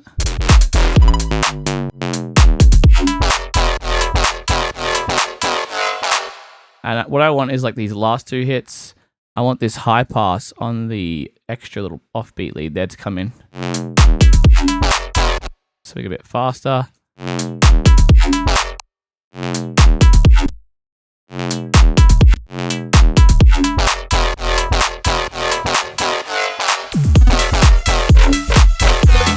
going to lock the automation, copy over the hat variations, with the exception of these. Well, these, what was it there? Yeah. Just need to make sure that that stays muted. The last two of those. Boom.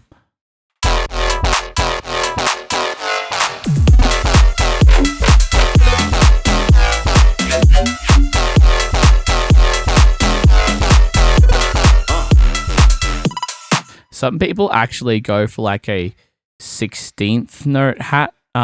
In some cases, we could try that.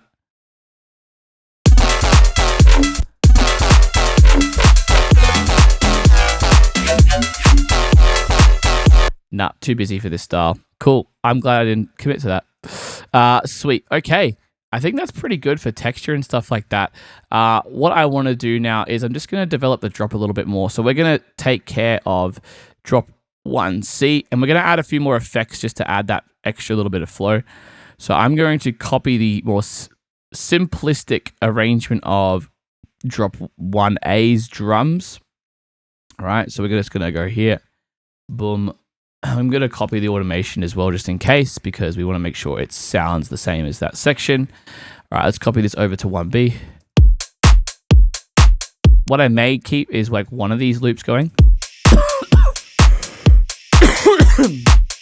Yeah, you know, oh, could I use this in this section?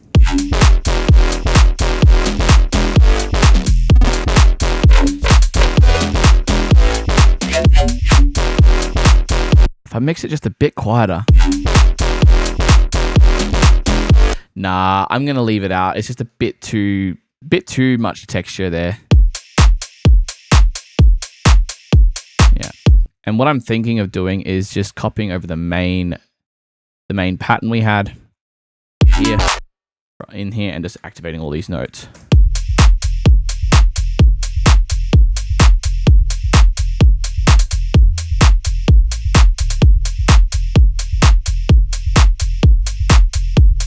I'm just wondering what we should put in here, if it's a bit too wildly different. Make sure automation is not locked.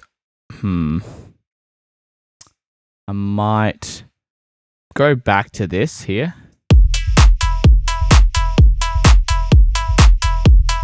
Yeah.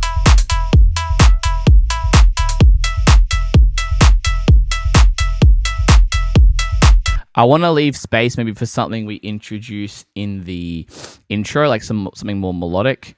What I am going to do is put the womp at the beginning. And I'm going to automate the reverb amount so that it's like a huge just hit of reverb at the beginning. Maybe a bit too much there.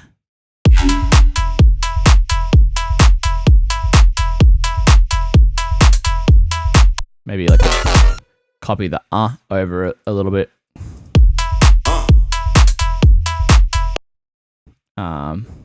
We'll copy over the synths here.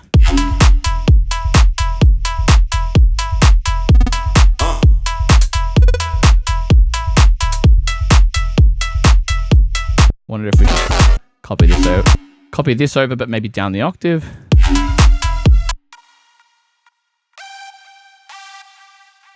Get rid of this note I accidentally drew.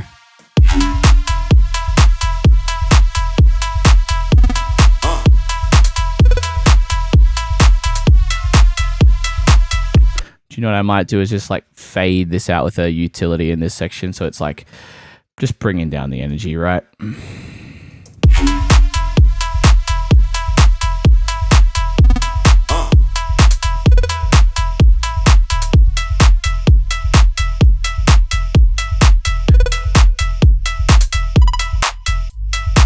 Yeah, that's cool. All right, I want to see if I can use this fill bass a little bit more. Maybe I'll use it a little bit here. Maybe I'll mute that. I'm going to not use the automation of the filter there because I think we could just have that all the way down. Yeah.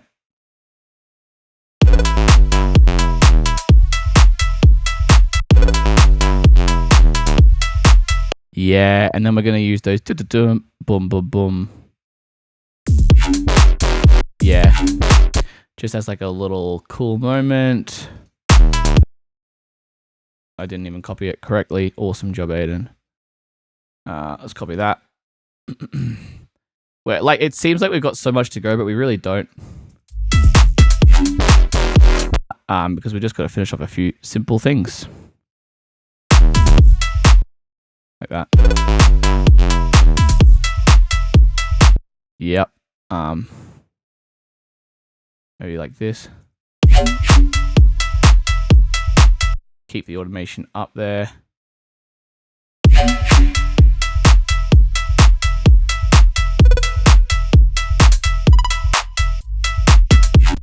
Yeah, nice.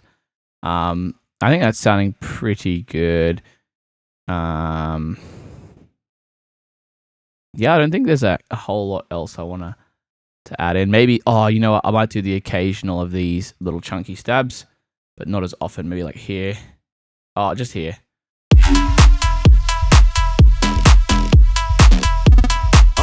Not that one there.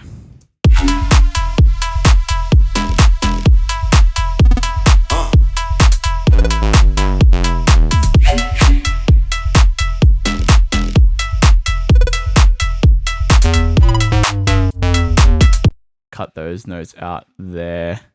Cut those notes out here. Make a bit of space. Leave those ones in there, actually.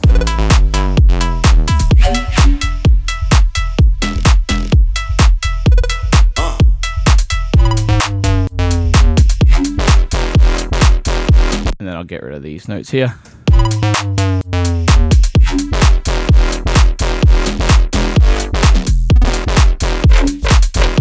Main bass group, I reckon, just needs a bit of extra brightness.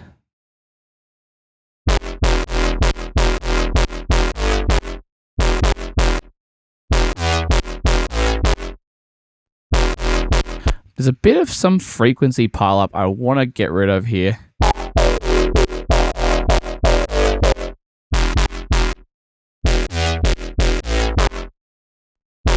Bit of that.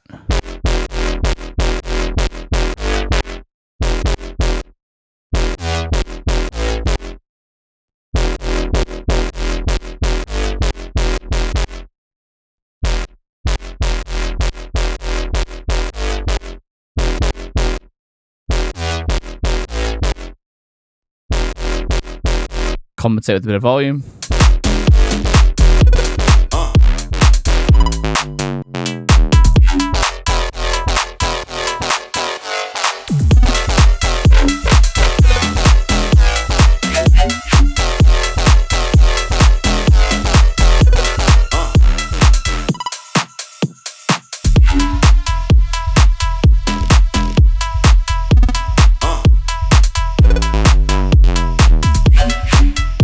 Yeah, there's some space left there for something else. Okay, I'm pretty happy with that. We're going to add in a few effects now.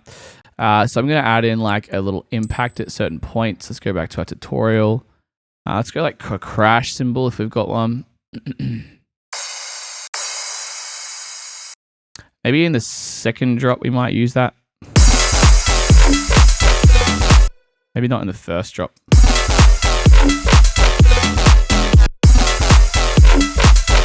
You know what? I don't think we need that. Let's try like a sweep of some sort, or maybe a riser. Let's see what we've got. Might use that at the end of the drop here. Get rid of the warping settings. Yeah, make sure it ends right at the end. Boom. We'll fade that in, turn it down, I think.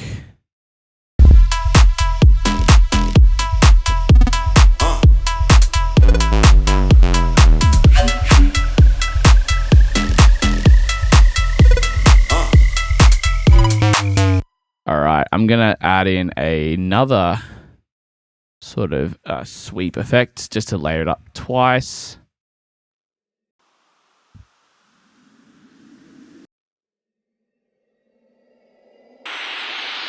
This one could be cool. I'm gonna have a bit of variation as well. I'm gonna use this one as a sort of shorter variety right before the end of each 8-bar section. And then we're going to use this third one as like more of a bigger riser.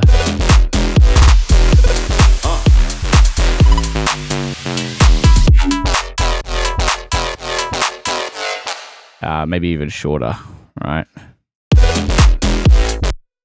Copy that over.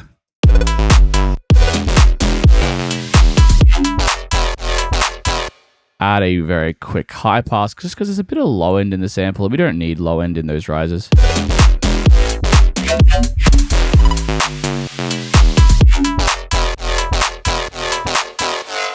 Tone it down even more, just make it more subtle. Add a bit of a low pass to tame off that really harsh brightness right at the end there.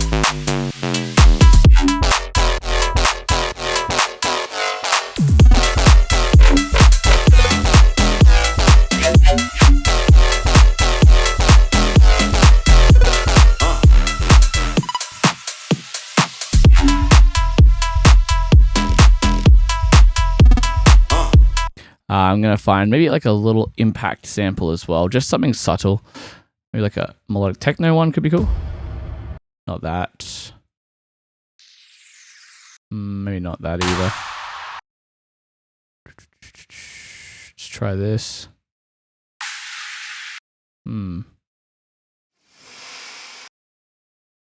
Maybe like noise or something like that.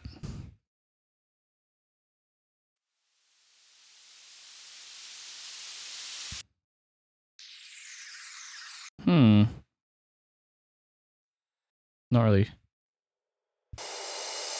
finding the kind of thing I want. You know what? I might just consolidate this riser, grab this section and reverse it, but make it a little more quiet. Something like that.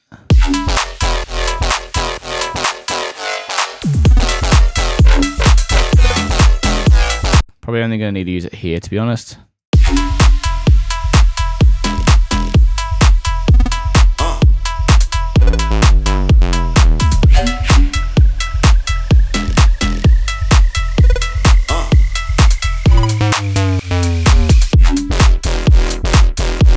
Great, that's sounding good there too. I'm pretty happy. Might just high pass this one really quickly as well. But that's pretty much the drop. Done. I don't really think we need to add anything else in, besides the things we're going to add in. So now we're going to take our attention to the build. Now the build is very important because it's really providing the context for the drop. Now we haven't really composed a completely different section of the track yet. We've just kind of got everything from what we've used here, right? We haven't, you tend to sort of include something different in the build sections just because you kind of want a bit of variation throughout the arrangement in Bass House. The basses are so busy in the drop, you can, if you like try and do something similar in the intro, just sometimes is a bit too much. So what I'm going to do is I'm going to create like a little bit of an impact here. Just as the beginning of that, I'm going to put the riser in that I know I want to use. That's kind of the foundation. I'm also going to use the same riser here. So we have that.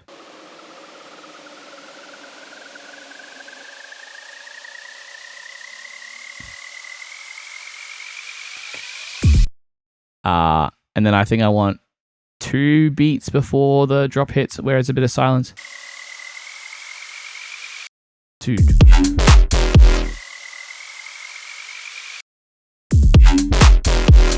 We could try a whole bar, but we'll see how we go. The question is, what are we going to sort of have going on here? Some people have their hat and clap going in the build.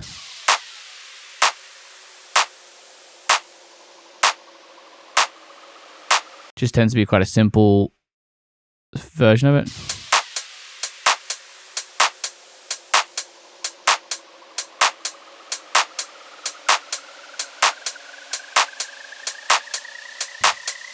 And I think by this point, I want all of them out. And what I want to start doing is I want to group all my drums together. I'm going to call this drums group. And I sort of want to start with a low pass, a very aggressive low pass filter right from the top. And I want that to sort of sweep down throughout this section and then come back in for the drop, right? So it just gives it a bit of...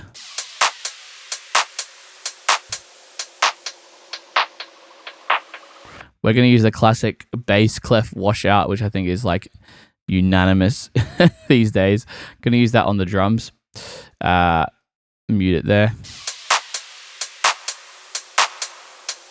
Yeah.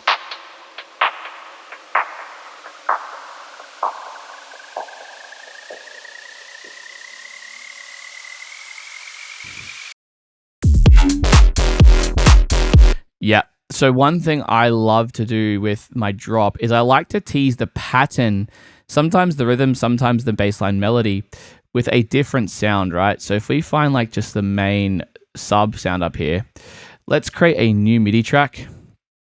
Actually, what I could do is try this on the offbeat lead sound.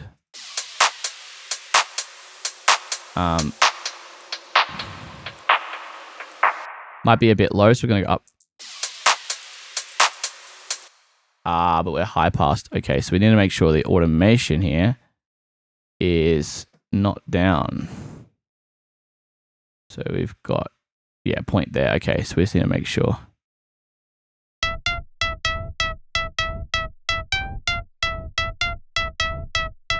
We want it at 791. Okay, so 791.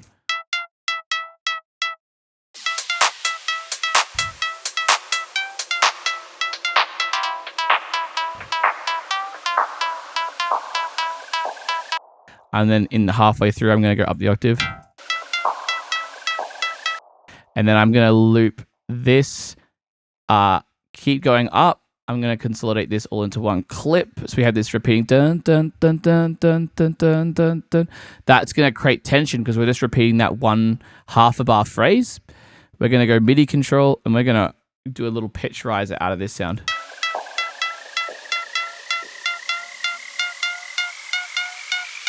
Bit of reverb to our bass reverb as we do that.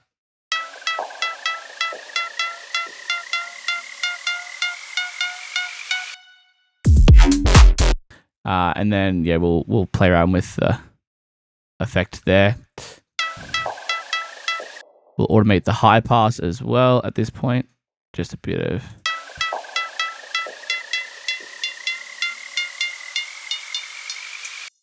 yeah. Nice, that sounds good. I may layer this up with a different sound still.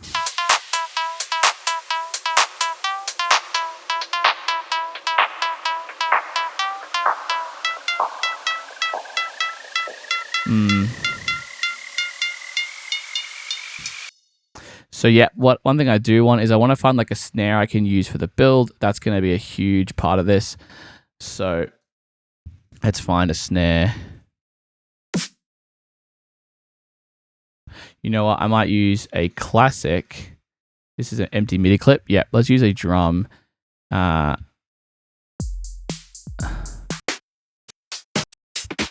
might use the classic 909 snare. Why don't we do that? We're going to do our classic snare. All right.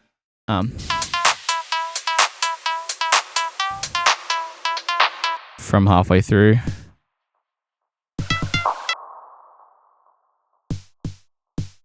Bit of velocity.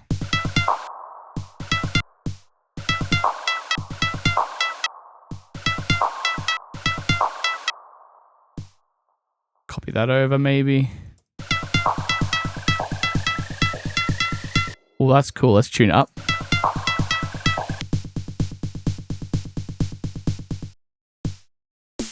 Wrong snare.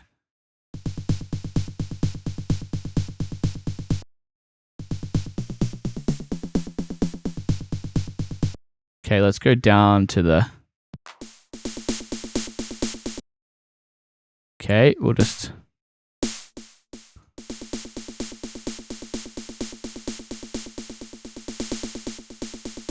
Give it a bit of a... Oh.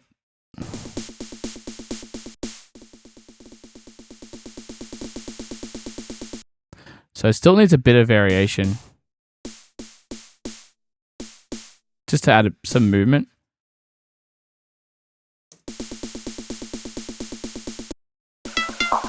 I'm going to select it all, have a ramp up.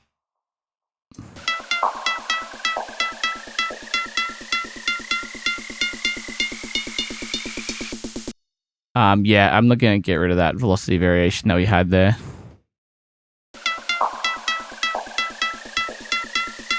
Again, we're going to have a quick high pass here to get rid of any lows in the snare.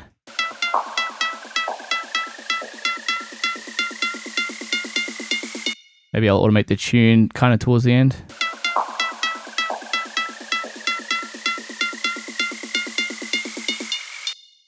Tune up. Oh, I'm automating the wrong tune. So let's try going from a lower tune.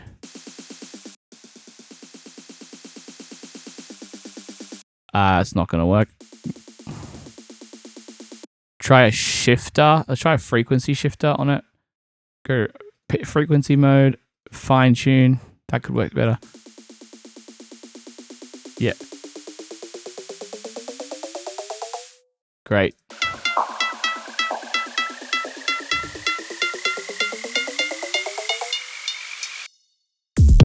Yeah, something like that.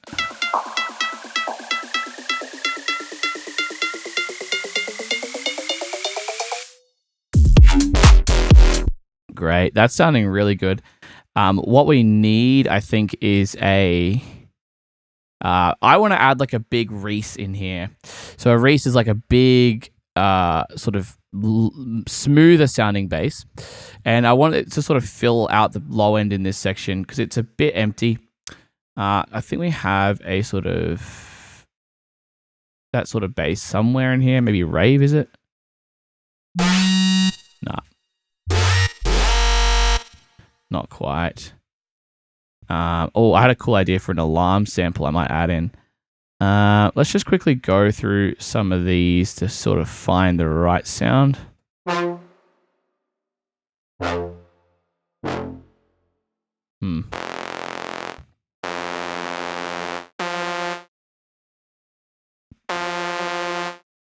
You know what? I'm gonna use our. Oh yeah, we got to use our background lead here. That's gonna be cool.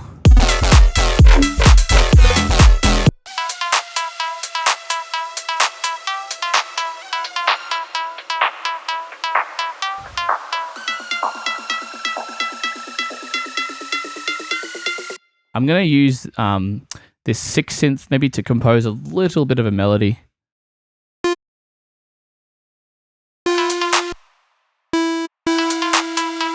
No, it's too plain. Let's not do that. I just want to add that bass we haven't found yet.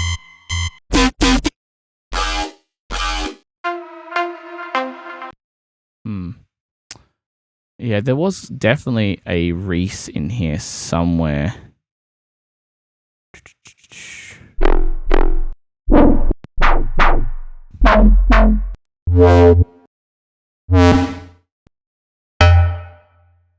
I wonder if I go here, type in Reese, what comes up? Boom.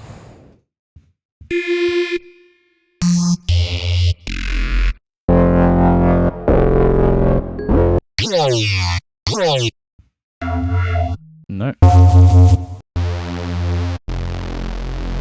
I'm just going to use one of my Reeses, to be honest. Sometimes I like to use a genre-specific one, but... Oh, okay, let's try this one. Otherwise, we'll just switch over to mine really quick. Oh, this one here was the one I was looking for. All right, that's a pretty beefy Reese. Let's use that. I might add a little bit of a pattern here, so we'll see what we go, where we get to.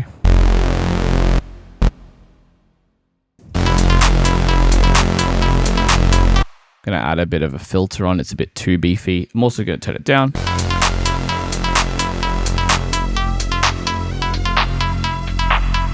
Gonna add a bit of a low pass just because we don't need all the bass in there for this section. Let's try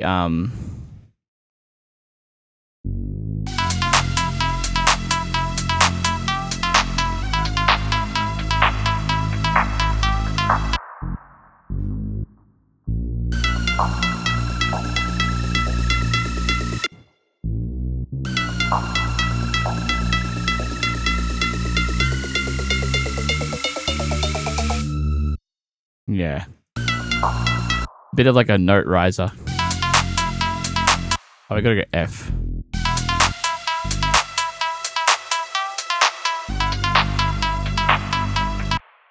Okay.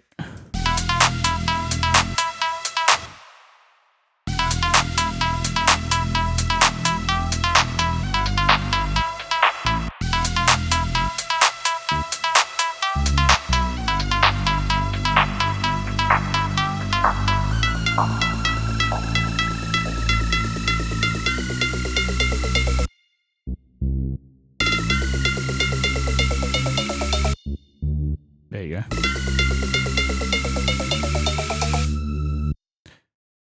Yeah, cool. So we're having a little bit of a riser motion, and then as it gets up in key,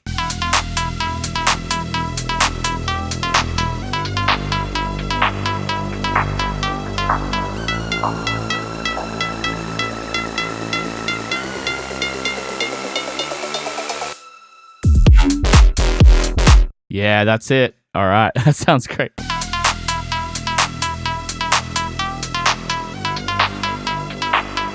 I'm going to add a second EQ, just cut out some of these low mids.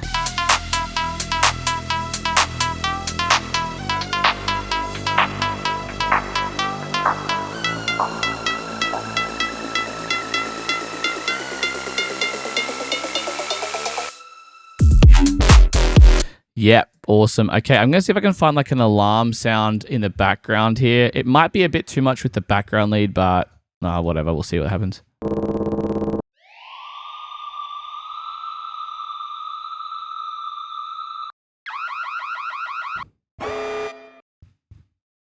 No, that's not the one.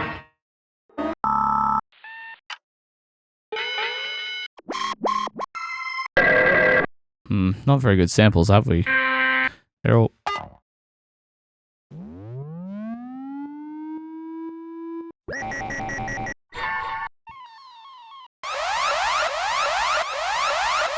we could do something like this, where it's like a looped sort of...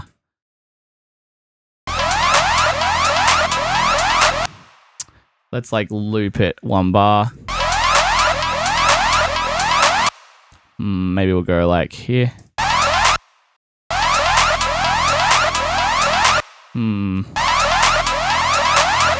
Might stretch it out a little bit.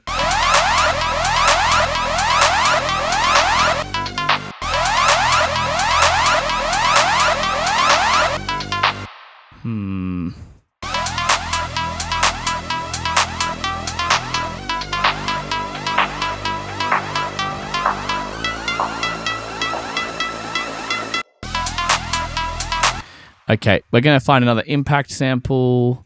Let's use a crash, actually. We're going to use a crash that we had one up here. Yeah, we're going to bring a crash right at the beginning here. Boom, turn that down. Going to use a second one halfway through. It's slightly different.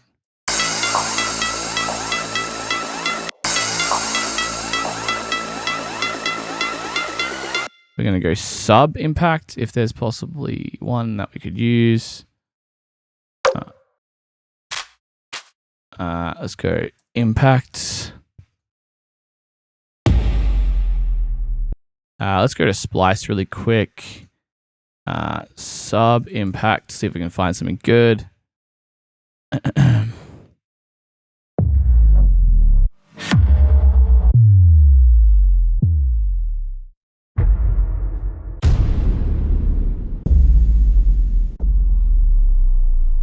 This one.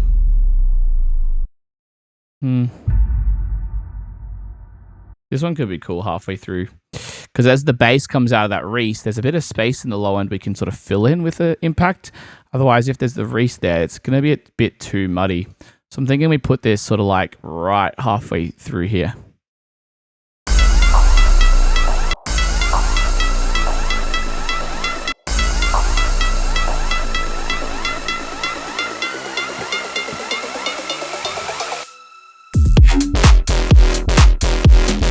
Yeah, and then what I'm thinking is halfway through here.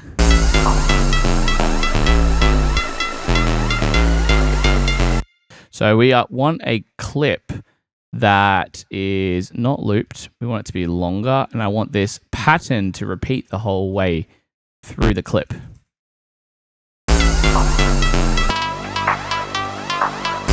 I want to start it high pass, and then I want it to come in.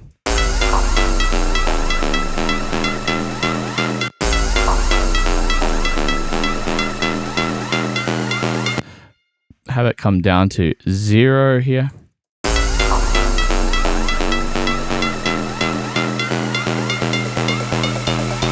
Bit more, say the one that highs out for longer.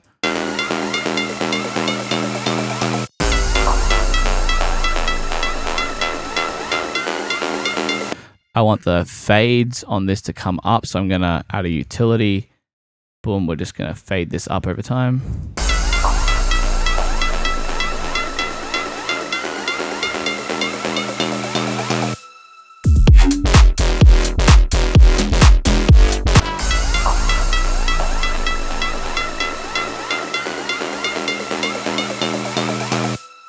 Maybe even more so right towards the end. Like,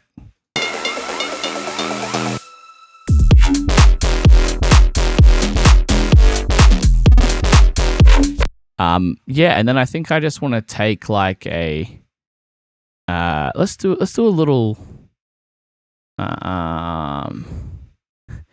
Yeah, you know what I want to do?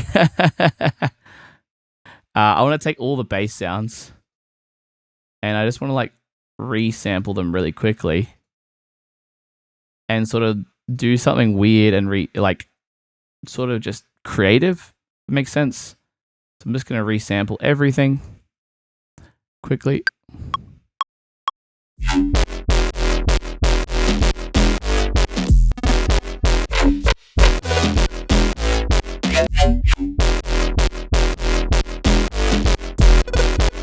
Cool. I don't know what I'm going to do with this yet, but what I know I'm going to do is get something just in this little section here. I think I want to stretch it out by ×2, so it's more like there's something crazy going on. Let's scroll through the sample. Let's use complex. We're going to go up the octave. Yeah. Okay, not that.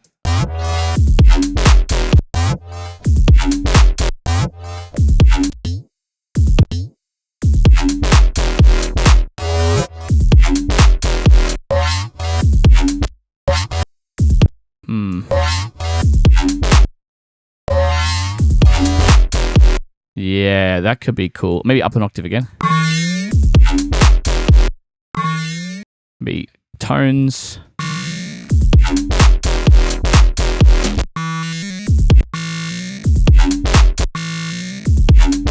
Wow. Yeah, that's cool. Well, let's...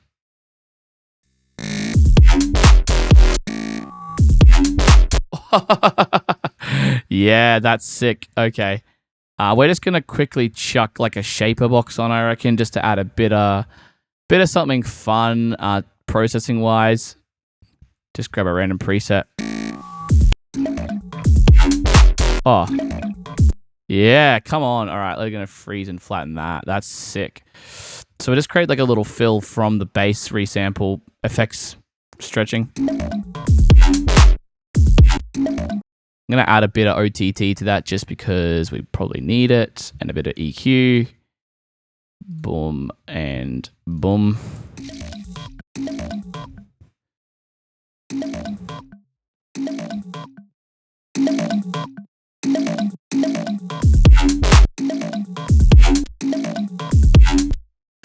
And then I reckon I'm going to add in the hats maybe. Nah.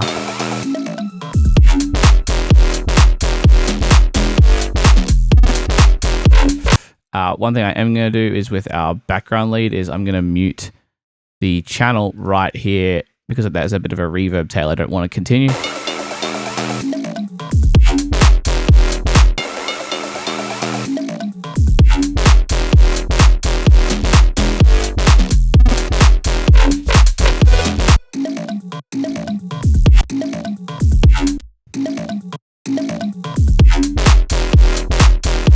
Yeah, nice. One thing I do want to do is tease the little fills that we have in here. These little 2 bass moments.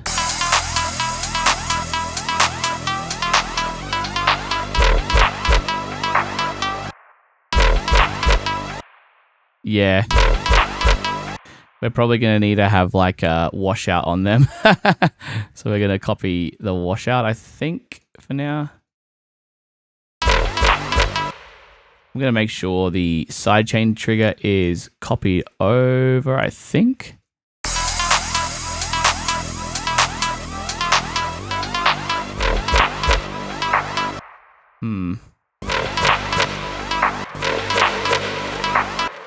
Maybe I'll do that only like at the second half. Nah. Up the octave. Maybe a bit of volume automation so it's not so loud. Down the octave again. Maybe I'll temporarily at Reese. I'll just mute it. B.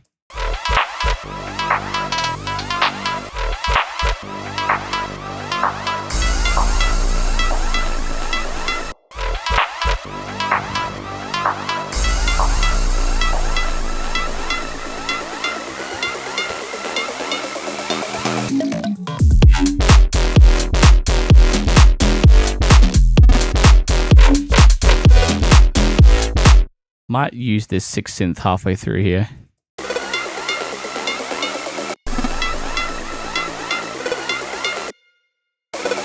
This can go up the octave.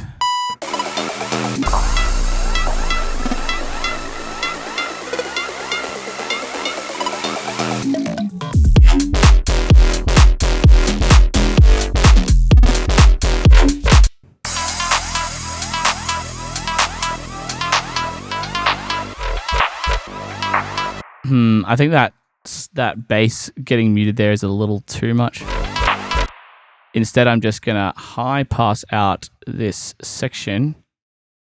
So basically, I'm just going to automate that on there. Boom.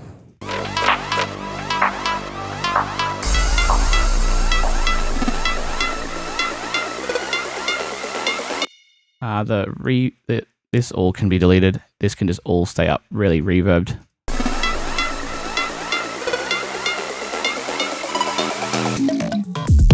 Bit of volume. I'm just going to be lazy and have it down on the fader. I would normally do it on a utility, but for the sake of time.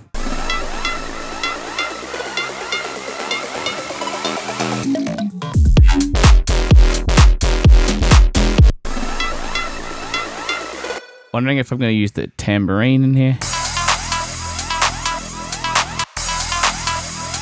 Halfway through.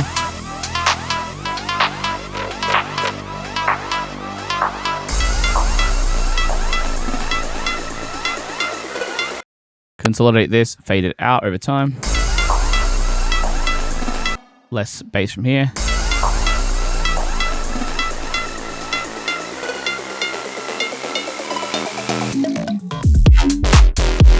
Nice. Yeah. I think that's sounding pretty good.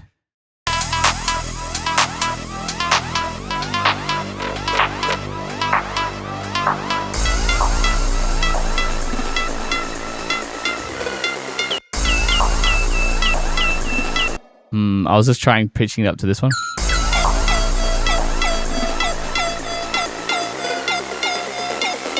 Do you know what? I'm going to fade this in like this. That's sick.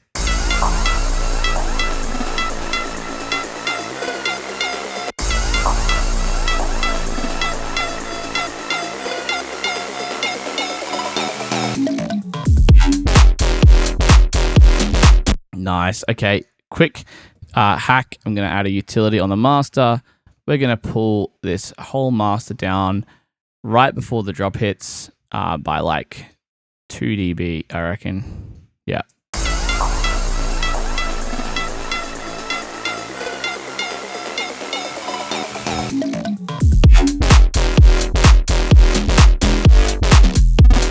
Wondering if I should add a few kicks in here.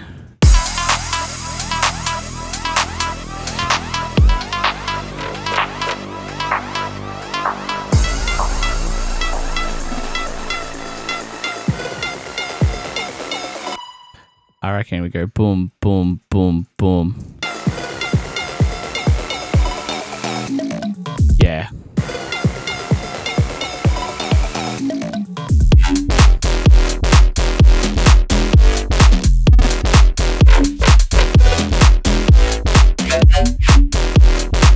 Yeah, this is turning out really sick now.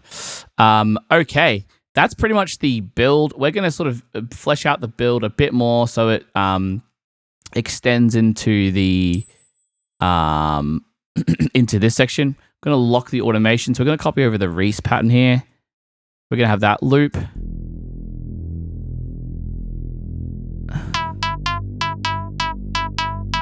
Have a bit of verb on that.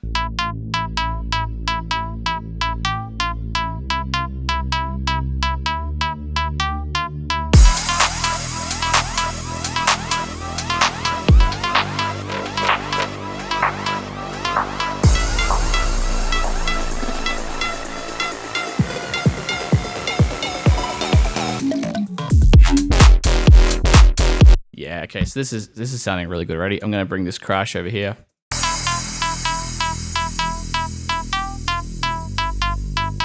I'm going to copy this modulation a bit. However, we're not going to have the full extent of it. We're only going to kind of go up a little bit. I'm going to bring this point down.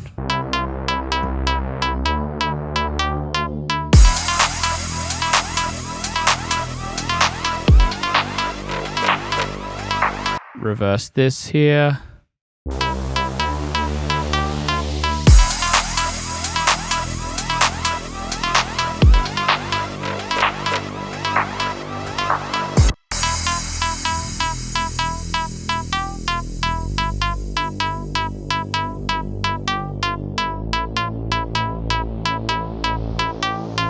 I might add a bit of melodic variation to this lead, just so it's a little different in this section.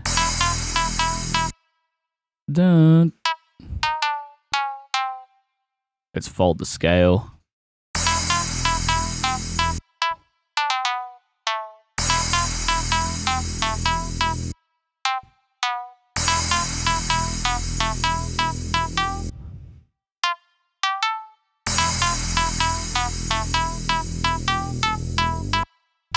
Have a bit of a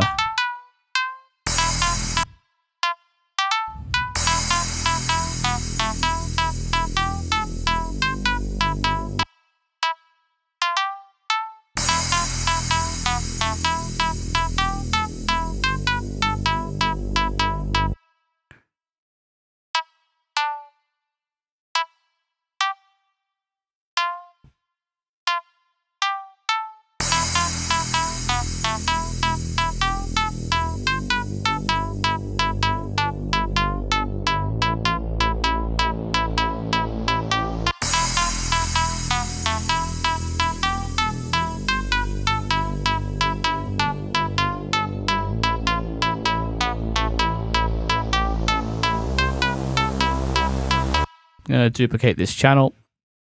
I am going to remove all of this. I'm going to replace this with sort of a different lead sound just for something a little more interesting.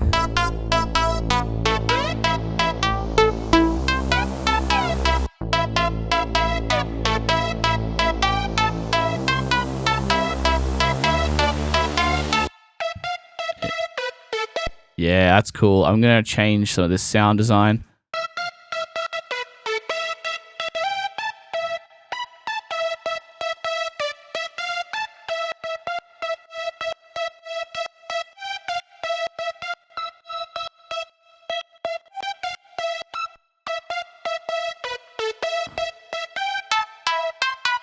Make this a little pluckier.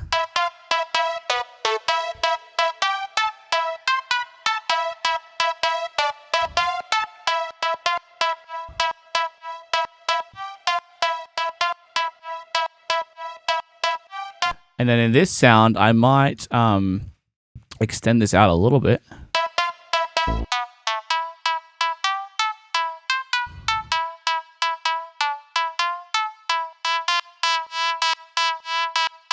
Oh, okay. I'm going to modulate that in the build for sure. That's going to be awesome. I'm just going to quickly pop that up here, and then I'm going to bring it down.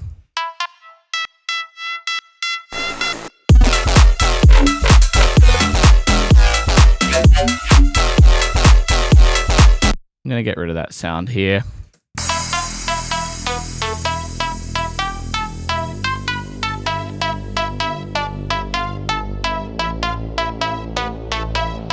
I'm going to increase this wow and space. I'm just going to modulate this secondary sound a little bit.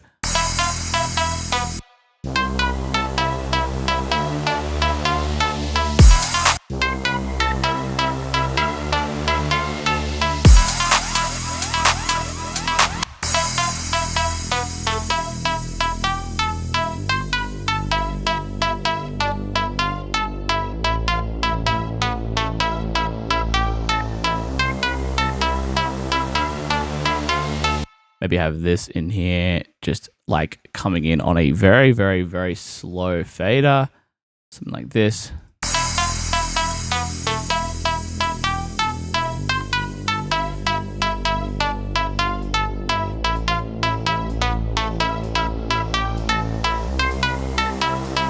Crash halfway through.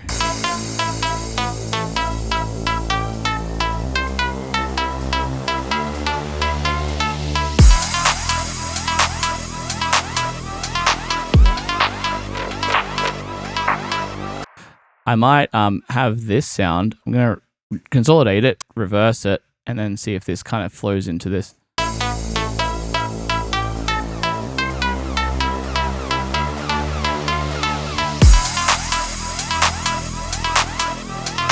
I'm gonna low pass the kick here just to sort of make it not super punchy.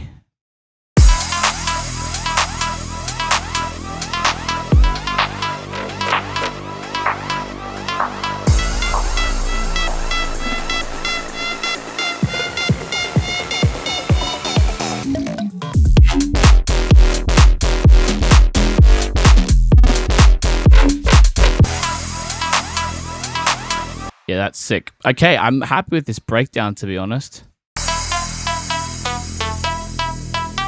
Maybe I'll have this BG lead in there.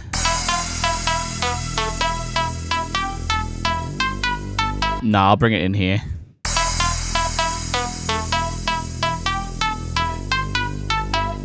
All right, cool. And then for the drop, we're literally just going to bring the chill drums that we have. The intros are really simple, generally speaking. So what I'm going to do here is a really simple, like, let's paste this here. So I'm going to have this on during the intro for the first half, and then I'm going to duplicate it over, and it's going to be off, right? It's very simple. Have a little bit of a tambourine shaker here. I am going to continue the kick through here.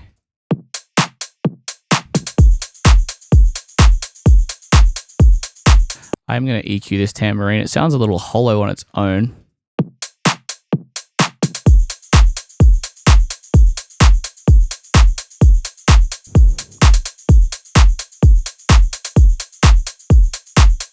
And I am going to keep the hat pattern in the first half a little more simple. And then in the end, I'm going to bring in the rides for the 4 bars there, just for fun. And then we're going to bring these in for fun as well, because we like to have fun when we're producing, of course, like here.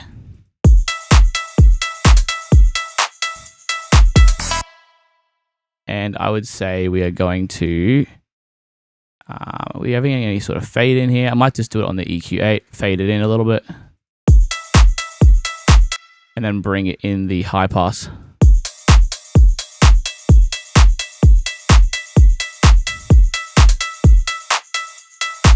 going to bring in these.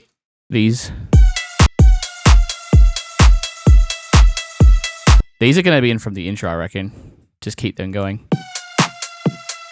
Do one down the octave for fun.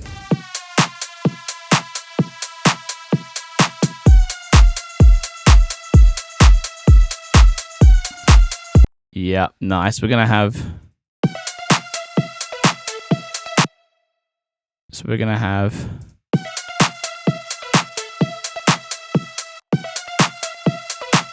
this down the octave.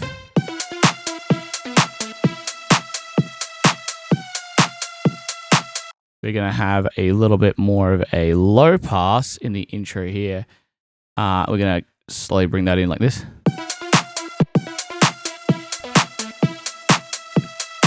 Wrong frequency. We're going to do this one. Boom. Let's go down here.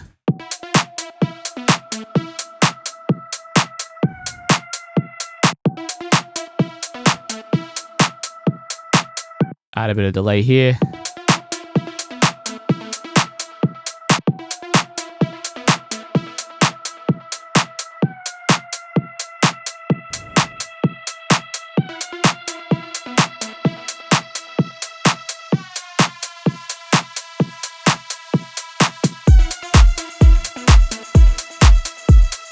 Bring in the Reese here. Bring it in a bit higher. Make sure our kick EQ is not on from the beginning. The low pass seems to still be on, so we're just going to make sure that's off. Boom.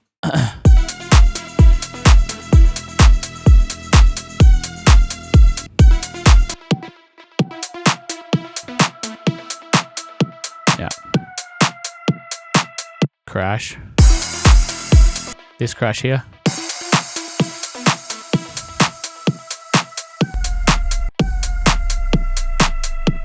not sure on that impact there, to be honest. Let's try a bit of an alarm sound here.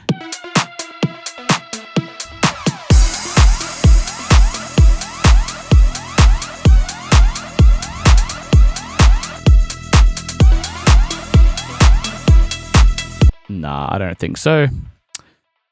We may have this little sweep moment here. Yep.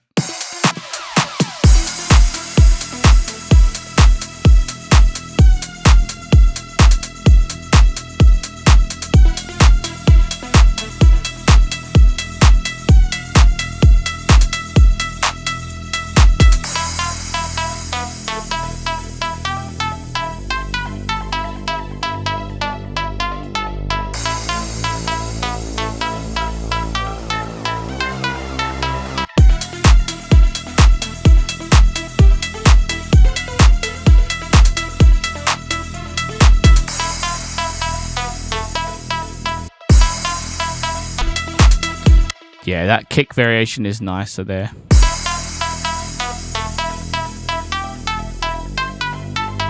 I want a bit more of a jump there.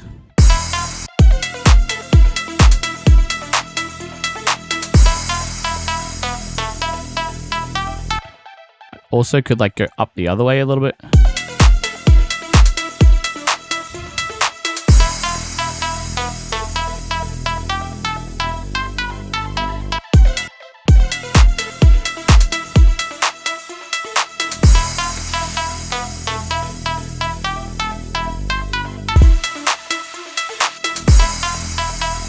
I do want the longer riser here as well, so we're going to put that there.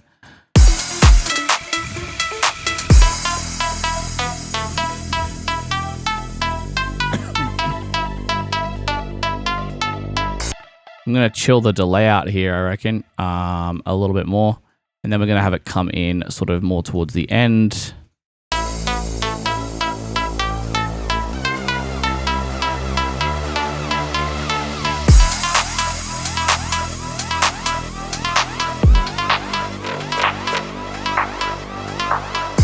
Right, that's sounding sick. I'm really, really happy with this.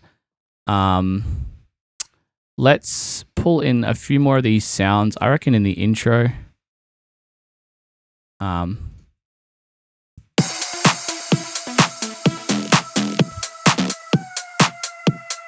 just that sound. Again, we can have it just a little quieter here.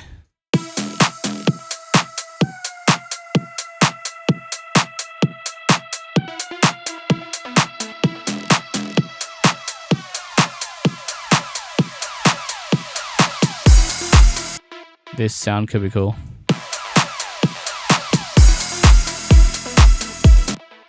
Unlock the automation.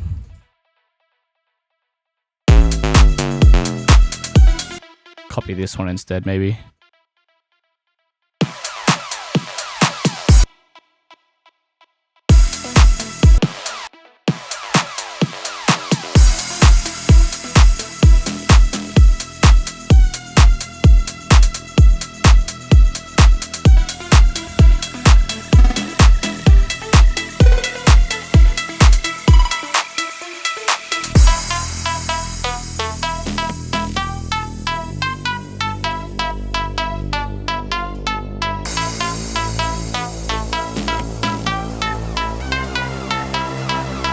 Yeah, that's good. I'm going to copy that art over as well.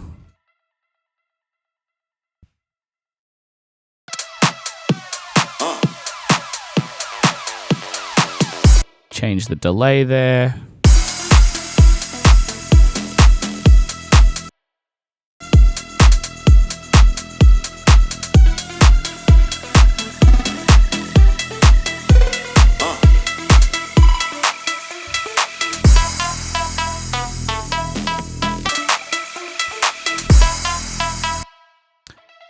I reckon this last one here, I'm just going to consolidate that into a new clip. We're going to do like a little pitch bend down, I reckon. This.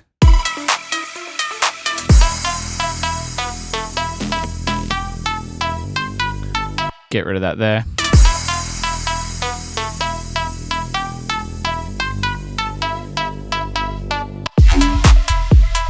I reckon I might include this in the intro. Bit of an EQ in the intro.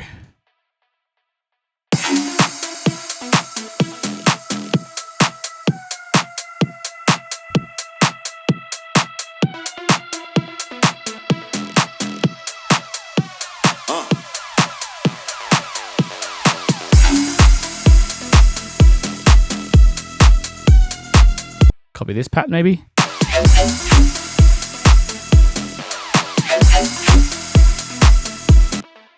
Maybe this could be down a little bit on the EQ here, so it's a bit quieter in the intro.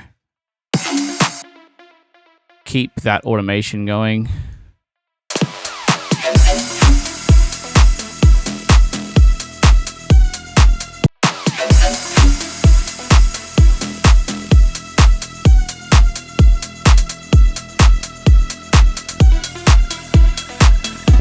I'm going to copy the sidechain over to our Reese here. We also want to make sure our sidechain trigger is actually active in the intro here. That's a huge one.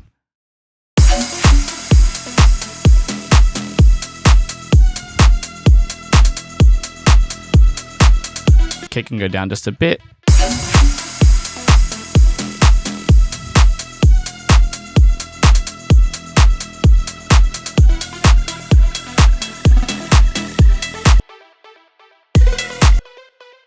I'm going to copy this note over. I'm just going to lock the automation so there's a bit of movement in the...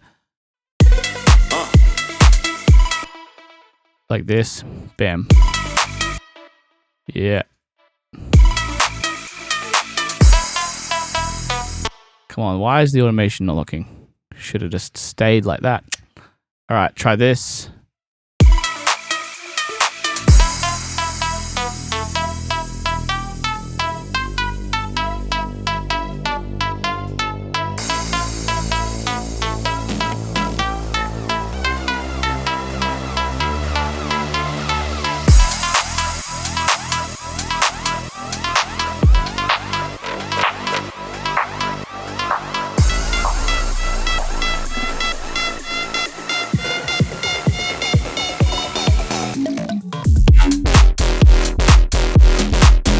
Wondering if I should put these in the drums group. We see how it sounds.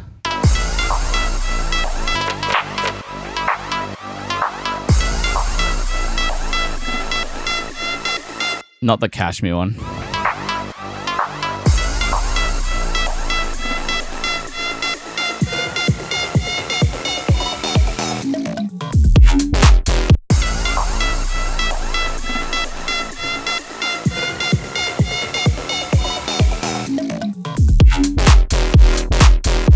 Nice. And the last finishing touch is I'm going to put an EQ on the master here, just to sort of do a little bit of automation right before the drop there.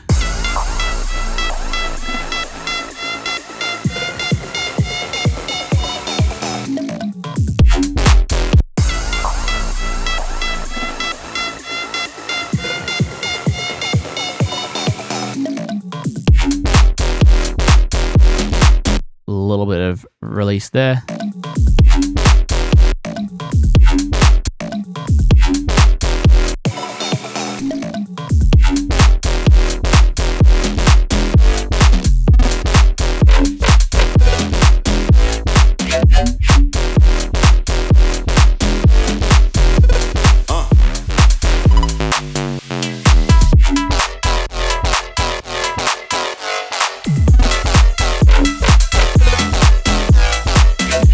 We got our low pass, whatever it's called, pass on here. So we don't want this. We want this to be off all this way.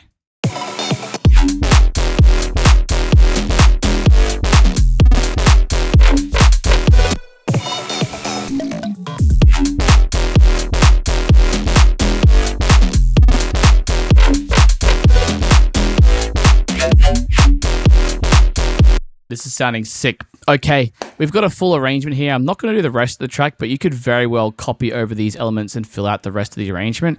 What we're going to do now is just give this a final polish in the arrangement. We're going to give it a full mix and master, and then we're going to call it done, and I'll give it a final play. Okay, so we're going to go kind of from the drums, get them mixed well, which they are pretty much already there. We've obviously done a lot of mixing as we've gone, as you've seen throughout this process. And you, when you produce bass house, are likely going to find that you're going to be doing that. And that's normal.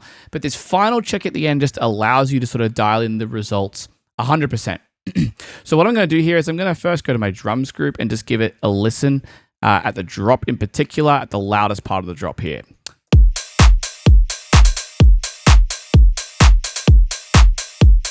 I feel like the kick may be just a little bit loud.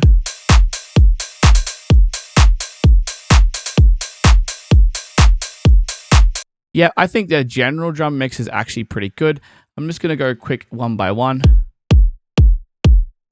I am just going to go with an EQ here. I'm just going to take a little dip in the low mids.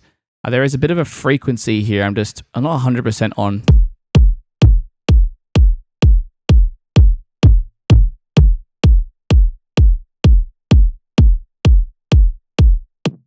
Yeah. Just the tiniest bit cleaner to me. Yeah, low mids in the kick can get a bit honky if you're not careful, depending on the sample.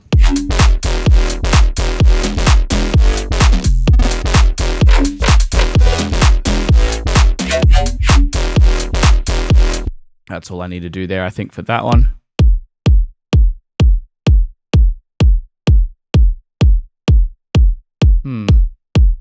You know what? I actually like it without, so I'm going to leave it. Okay, great. Clap. Just going to give it a bit of a high pass. Just in case. I think the layers are pretty good. What I am going to do is add a bit of stereo to it, to our stereo bus. Without. With. Yeah, that sounds great. I'm going to add in the hat.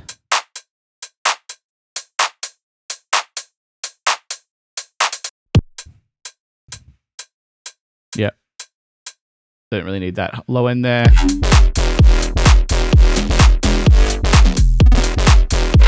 Add a bit more of the stable hat.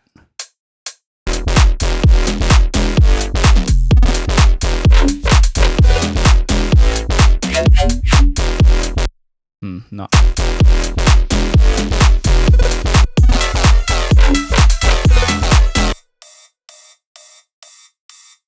More high pass on the ride there.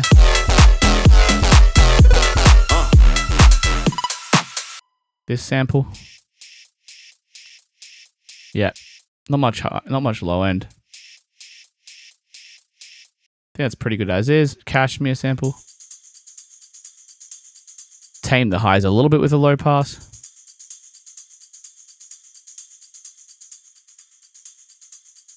A little bit of less of that one.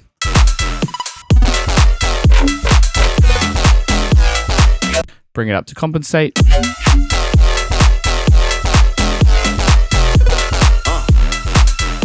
Now I'm going to just put a really quick and dirty saturator on the master here.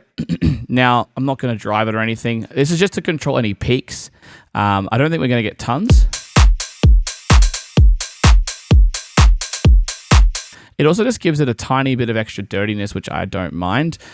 This is optional. I would use, if I was using a third-party plugin, K-Clip 0, which is just a clipping plugin which sounds really transparent. It's a free plugin, but for the sake of this project file, I'm going to just use Saturator in Ableton.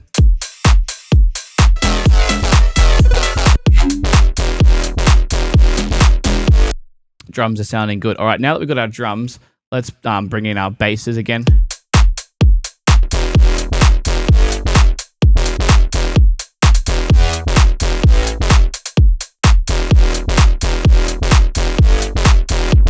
I do still feel like there's a bit of mud in the sound we need to get rid of.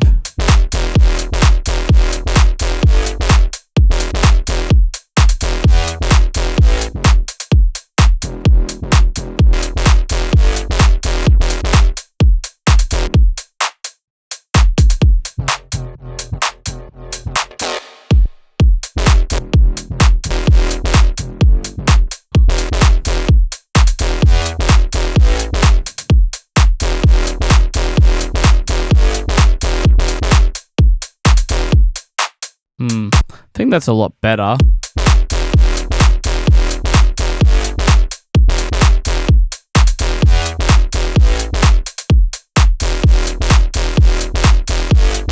Bring that down a little bit. That's a little better. I might just add a tiny bit more multiband comp on these two just to squeeze them together a tiny bit. I'm then going to move the sidechain to the group here instead, and then I'm going to remove it on the second channel.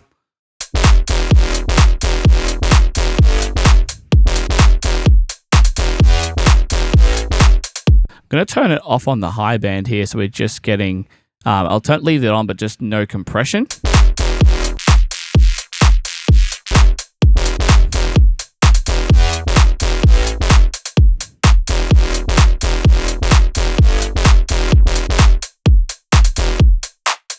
Nice. I think that sounds pretty good to me now. I got a bit of stereo coming from the individual channels, which is good.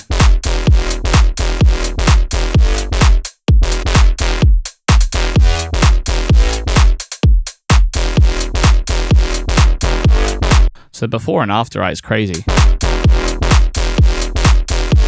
Scale it back a little bit maybe. Nice, that's perfect. Liking the sound of that. Not much to change there. The alt bass sounds pretty good. Let me take some of this out.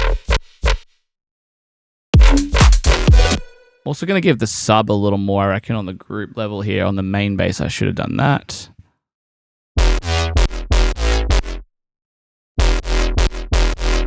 There we go.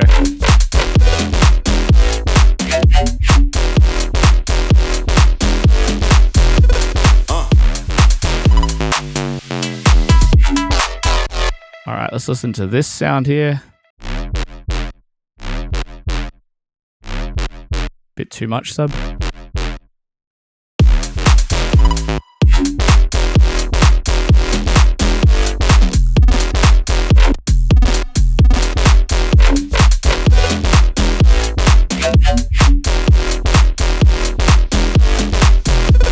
I'm going to grab all the basses now, including the sub one up here. I'm just going to give them all a little bit of, I'll move this one up here. I just want to unify them a little more. So again, actually what I'm going to do here is move that multiband I had here and put it on the group. I'm going to call this bass GRP.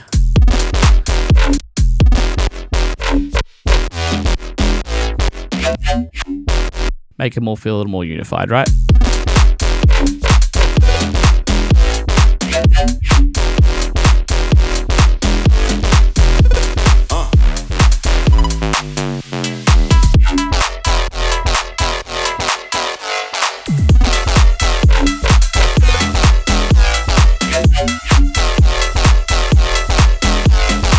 I'm going to still get rid of a little more low highs in this lead.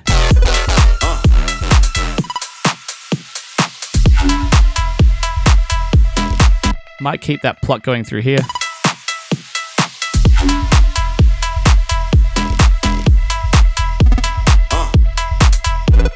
I'm going to get this original melody and put it in here.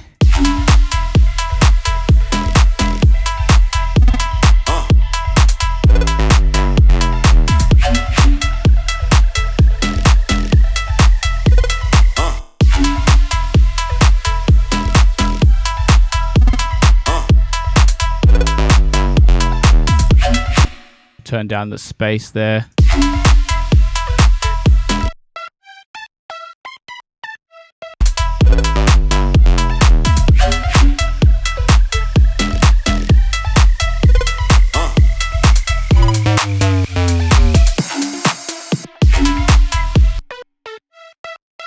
Yeah, maybe the space could be up a little bit more. Bit of delay.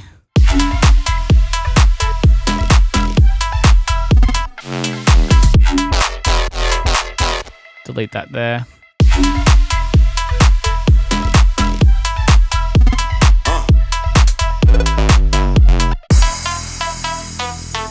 Yeah, that's cool. I feel like the filter might be a bit much here. Where is the filter?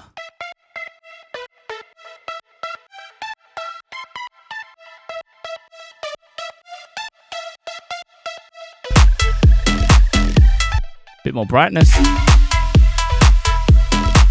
Gonna add a quick EQ on it just in case. Get rid of those lows and mids. Bit more highs.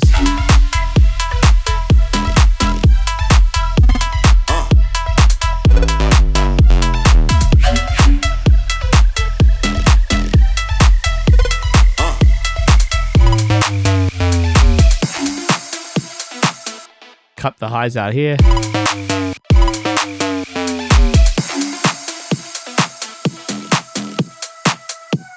Yeah, that's sounding good. I think the rises are pretty good. Let's just double check any of these other sounds. This sound could give it a bit more highs. Yeah.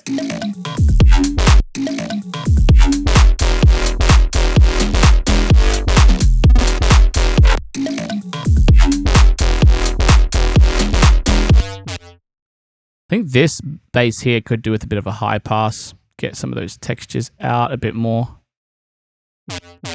This is the second bass layer.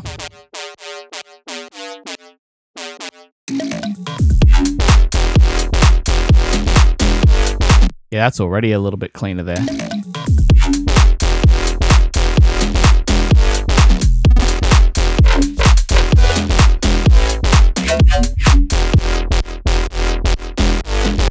Gonna give the highs on the whole bass group a bit of a boost too. I think that'll be nice. You know, I'm gonna use channel EQ to do this. I think that'll sound great.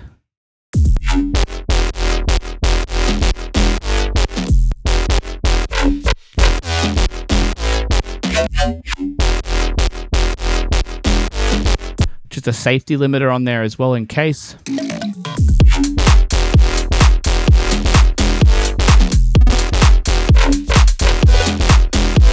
1.5 millisecond look ahead is always a bit cleaner sounding in my opinion, or at least it's louder. Okay, that sounds good there. Oh, this should probably go in here as well, which it didn't. Snare fill. Bit more of the mids there.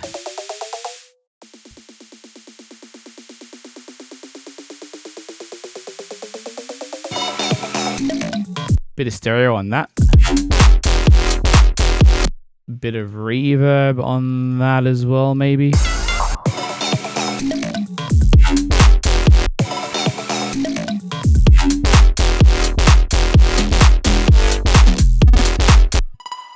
A bit of an EQ on the lows of this. This is a 6 sound, just needs a little bit of cleaning.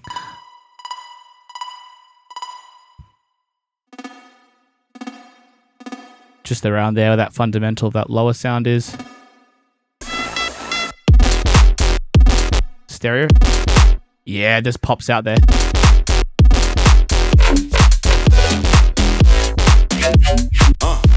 Same with this, a bit more stereo.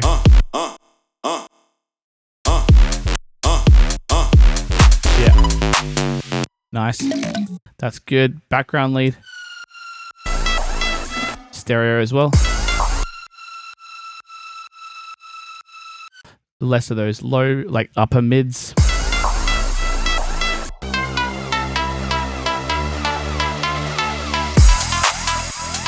Yeah.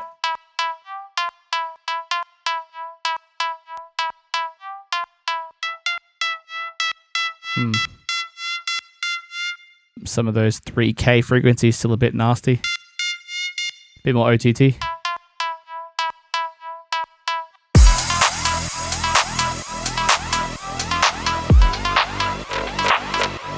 I'm going to get rid of that there. That's not a good sound, that bass. Yeah, that's sounding pretty good. This is pretty decent as well.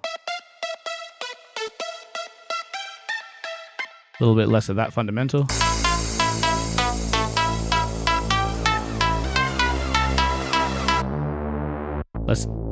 Less of these low mid frequencies from the Reese.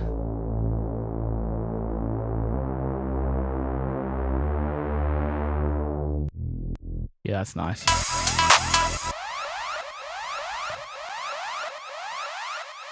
High pass that.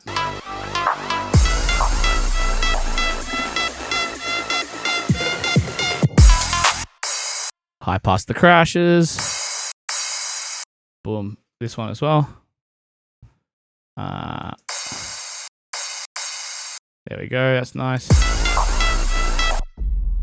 Give this a bit of a fade. Unwarp it. More reverb. Bit more of the main verb too. Nice.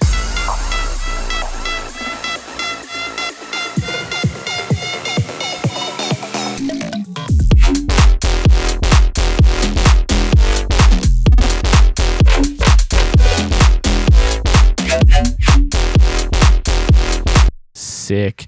Okay, mastering. All we really need to do is I'm going to clip it with glue compressor before the limiter, turn off the range. That ensures no compression actually occurs. Have soft clip on, give it a bit of a gain so we get that yellow LED popping up there. Okay, I don't even need to add gain. It's already doing it. So that's just rounding off some of those things, kind of like the saturator on the drums group. I want some multi-band comp before that on the master. About like 20 or 30%.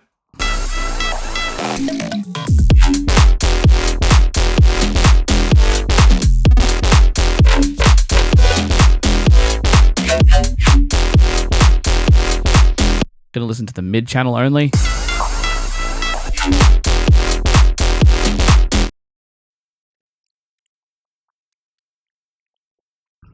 I'm gonna give it a bit of mid side EQ as well before that. So I'm going to go onto mid side mode, adjust the side. I'm going to turn off this high pass on the mid. Just some of these frequencies out.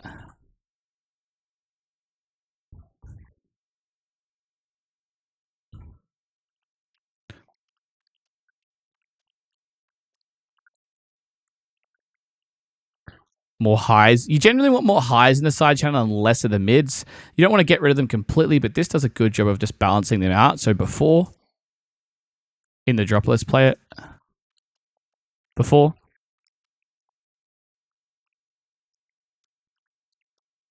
Yeah. Nice, that sounds great already.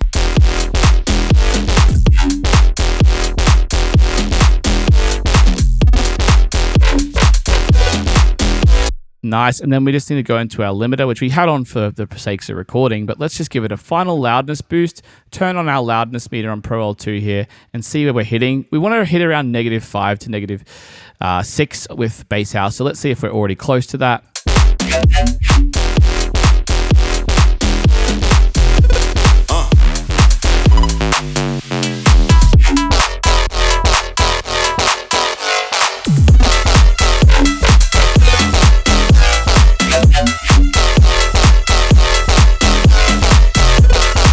We may be boosting it into this glue compressor a bit too much, so I'm going to go back a bit on the multi-band comp out. And that way we have a bit more headroom to drive this harder.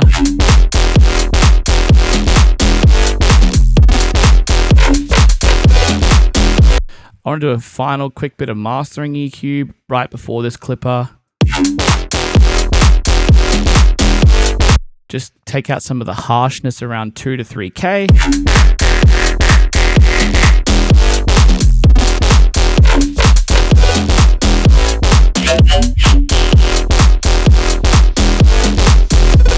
I'm going to double check here on span that we've got a flat line mix. Span has a weighted spectrum, so we should get a flat line if we've got a good mix.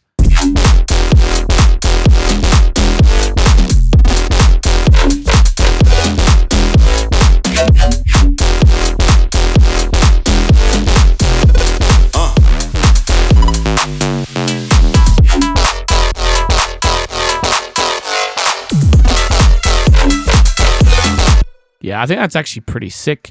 Let's just double check any low mid frequencies which are a problem.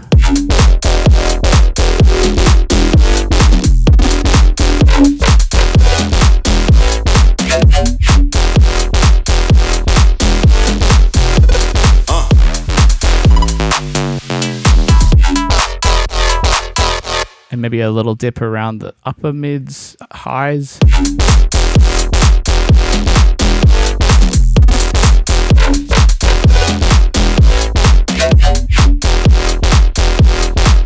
before EQ.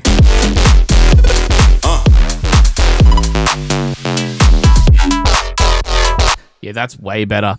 And I'm pretty sure we're hitting about -5.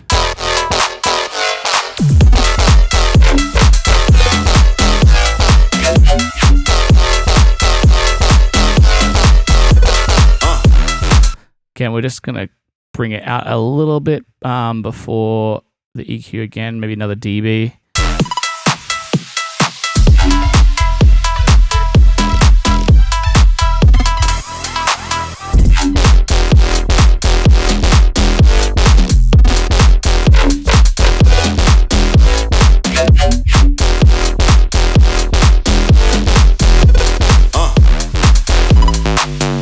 Okay, amazing. And that is pretty much the track mastered.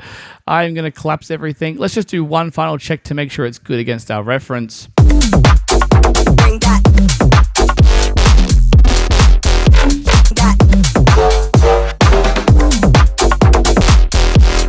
Only difference is we just need a bit more width from our overall drums. And maybe a little less clipping, yet still a bit too much. There we go, that's a bit better, and we'll just boost it here to compensate.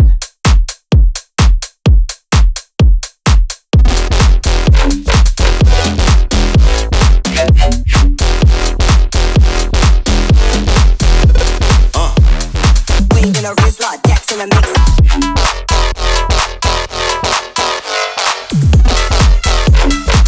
Add just a bit of that shine in the upper mids, in the highs, sorry, in the sides again. And we'll just do it on our EQ here as well, really quick, just to add a bit of expensiveness is what I'd call it.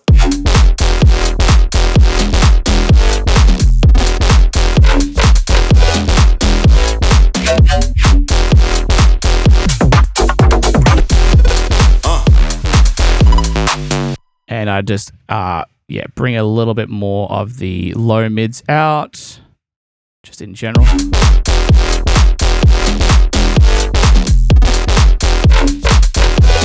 We may also just bring the sub down, I'd say at 80 Hertz, like a dB. That'll give us a bit of headroom because bass is where all the loudness comes from.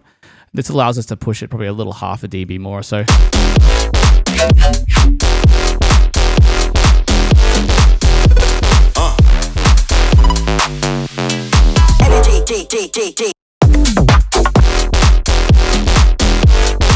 We're going to then increase the width here a bit. Bring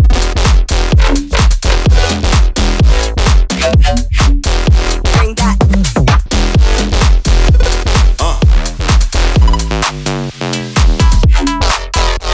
A little bit less bass still yet.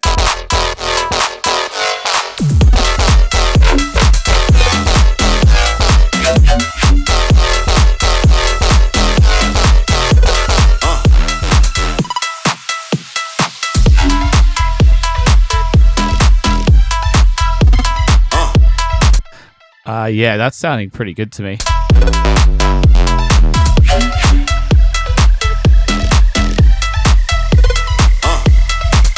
Yep, still a little less volume, I reckon.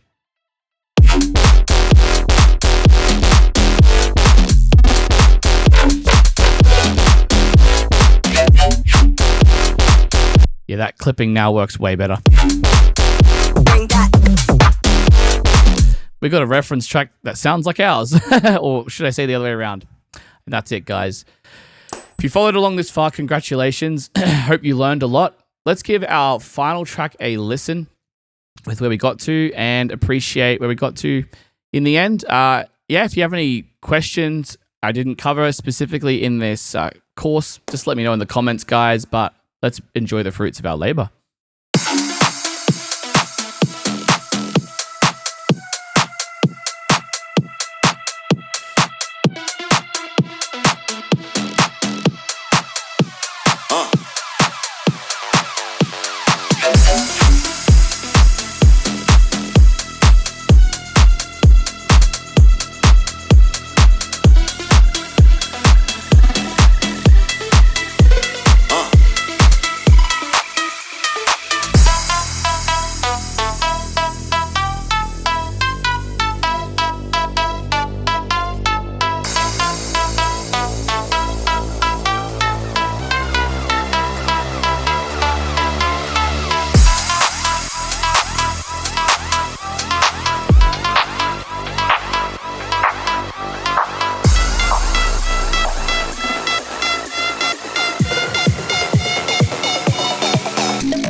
There we go. That's it. Again, you can grab this entire project for free down below in the description, dissect it yourself, see how it was made in your own time. And, you know, I'm going to ask you to do the normal stuff. Like and subscribe, because we honestly publish a lot of these courses, and why not get notified when they're out? Self-explanatory. All right. Thanks, guys. I will see you in the next one. Until then, happy producing.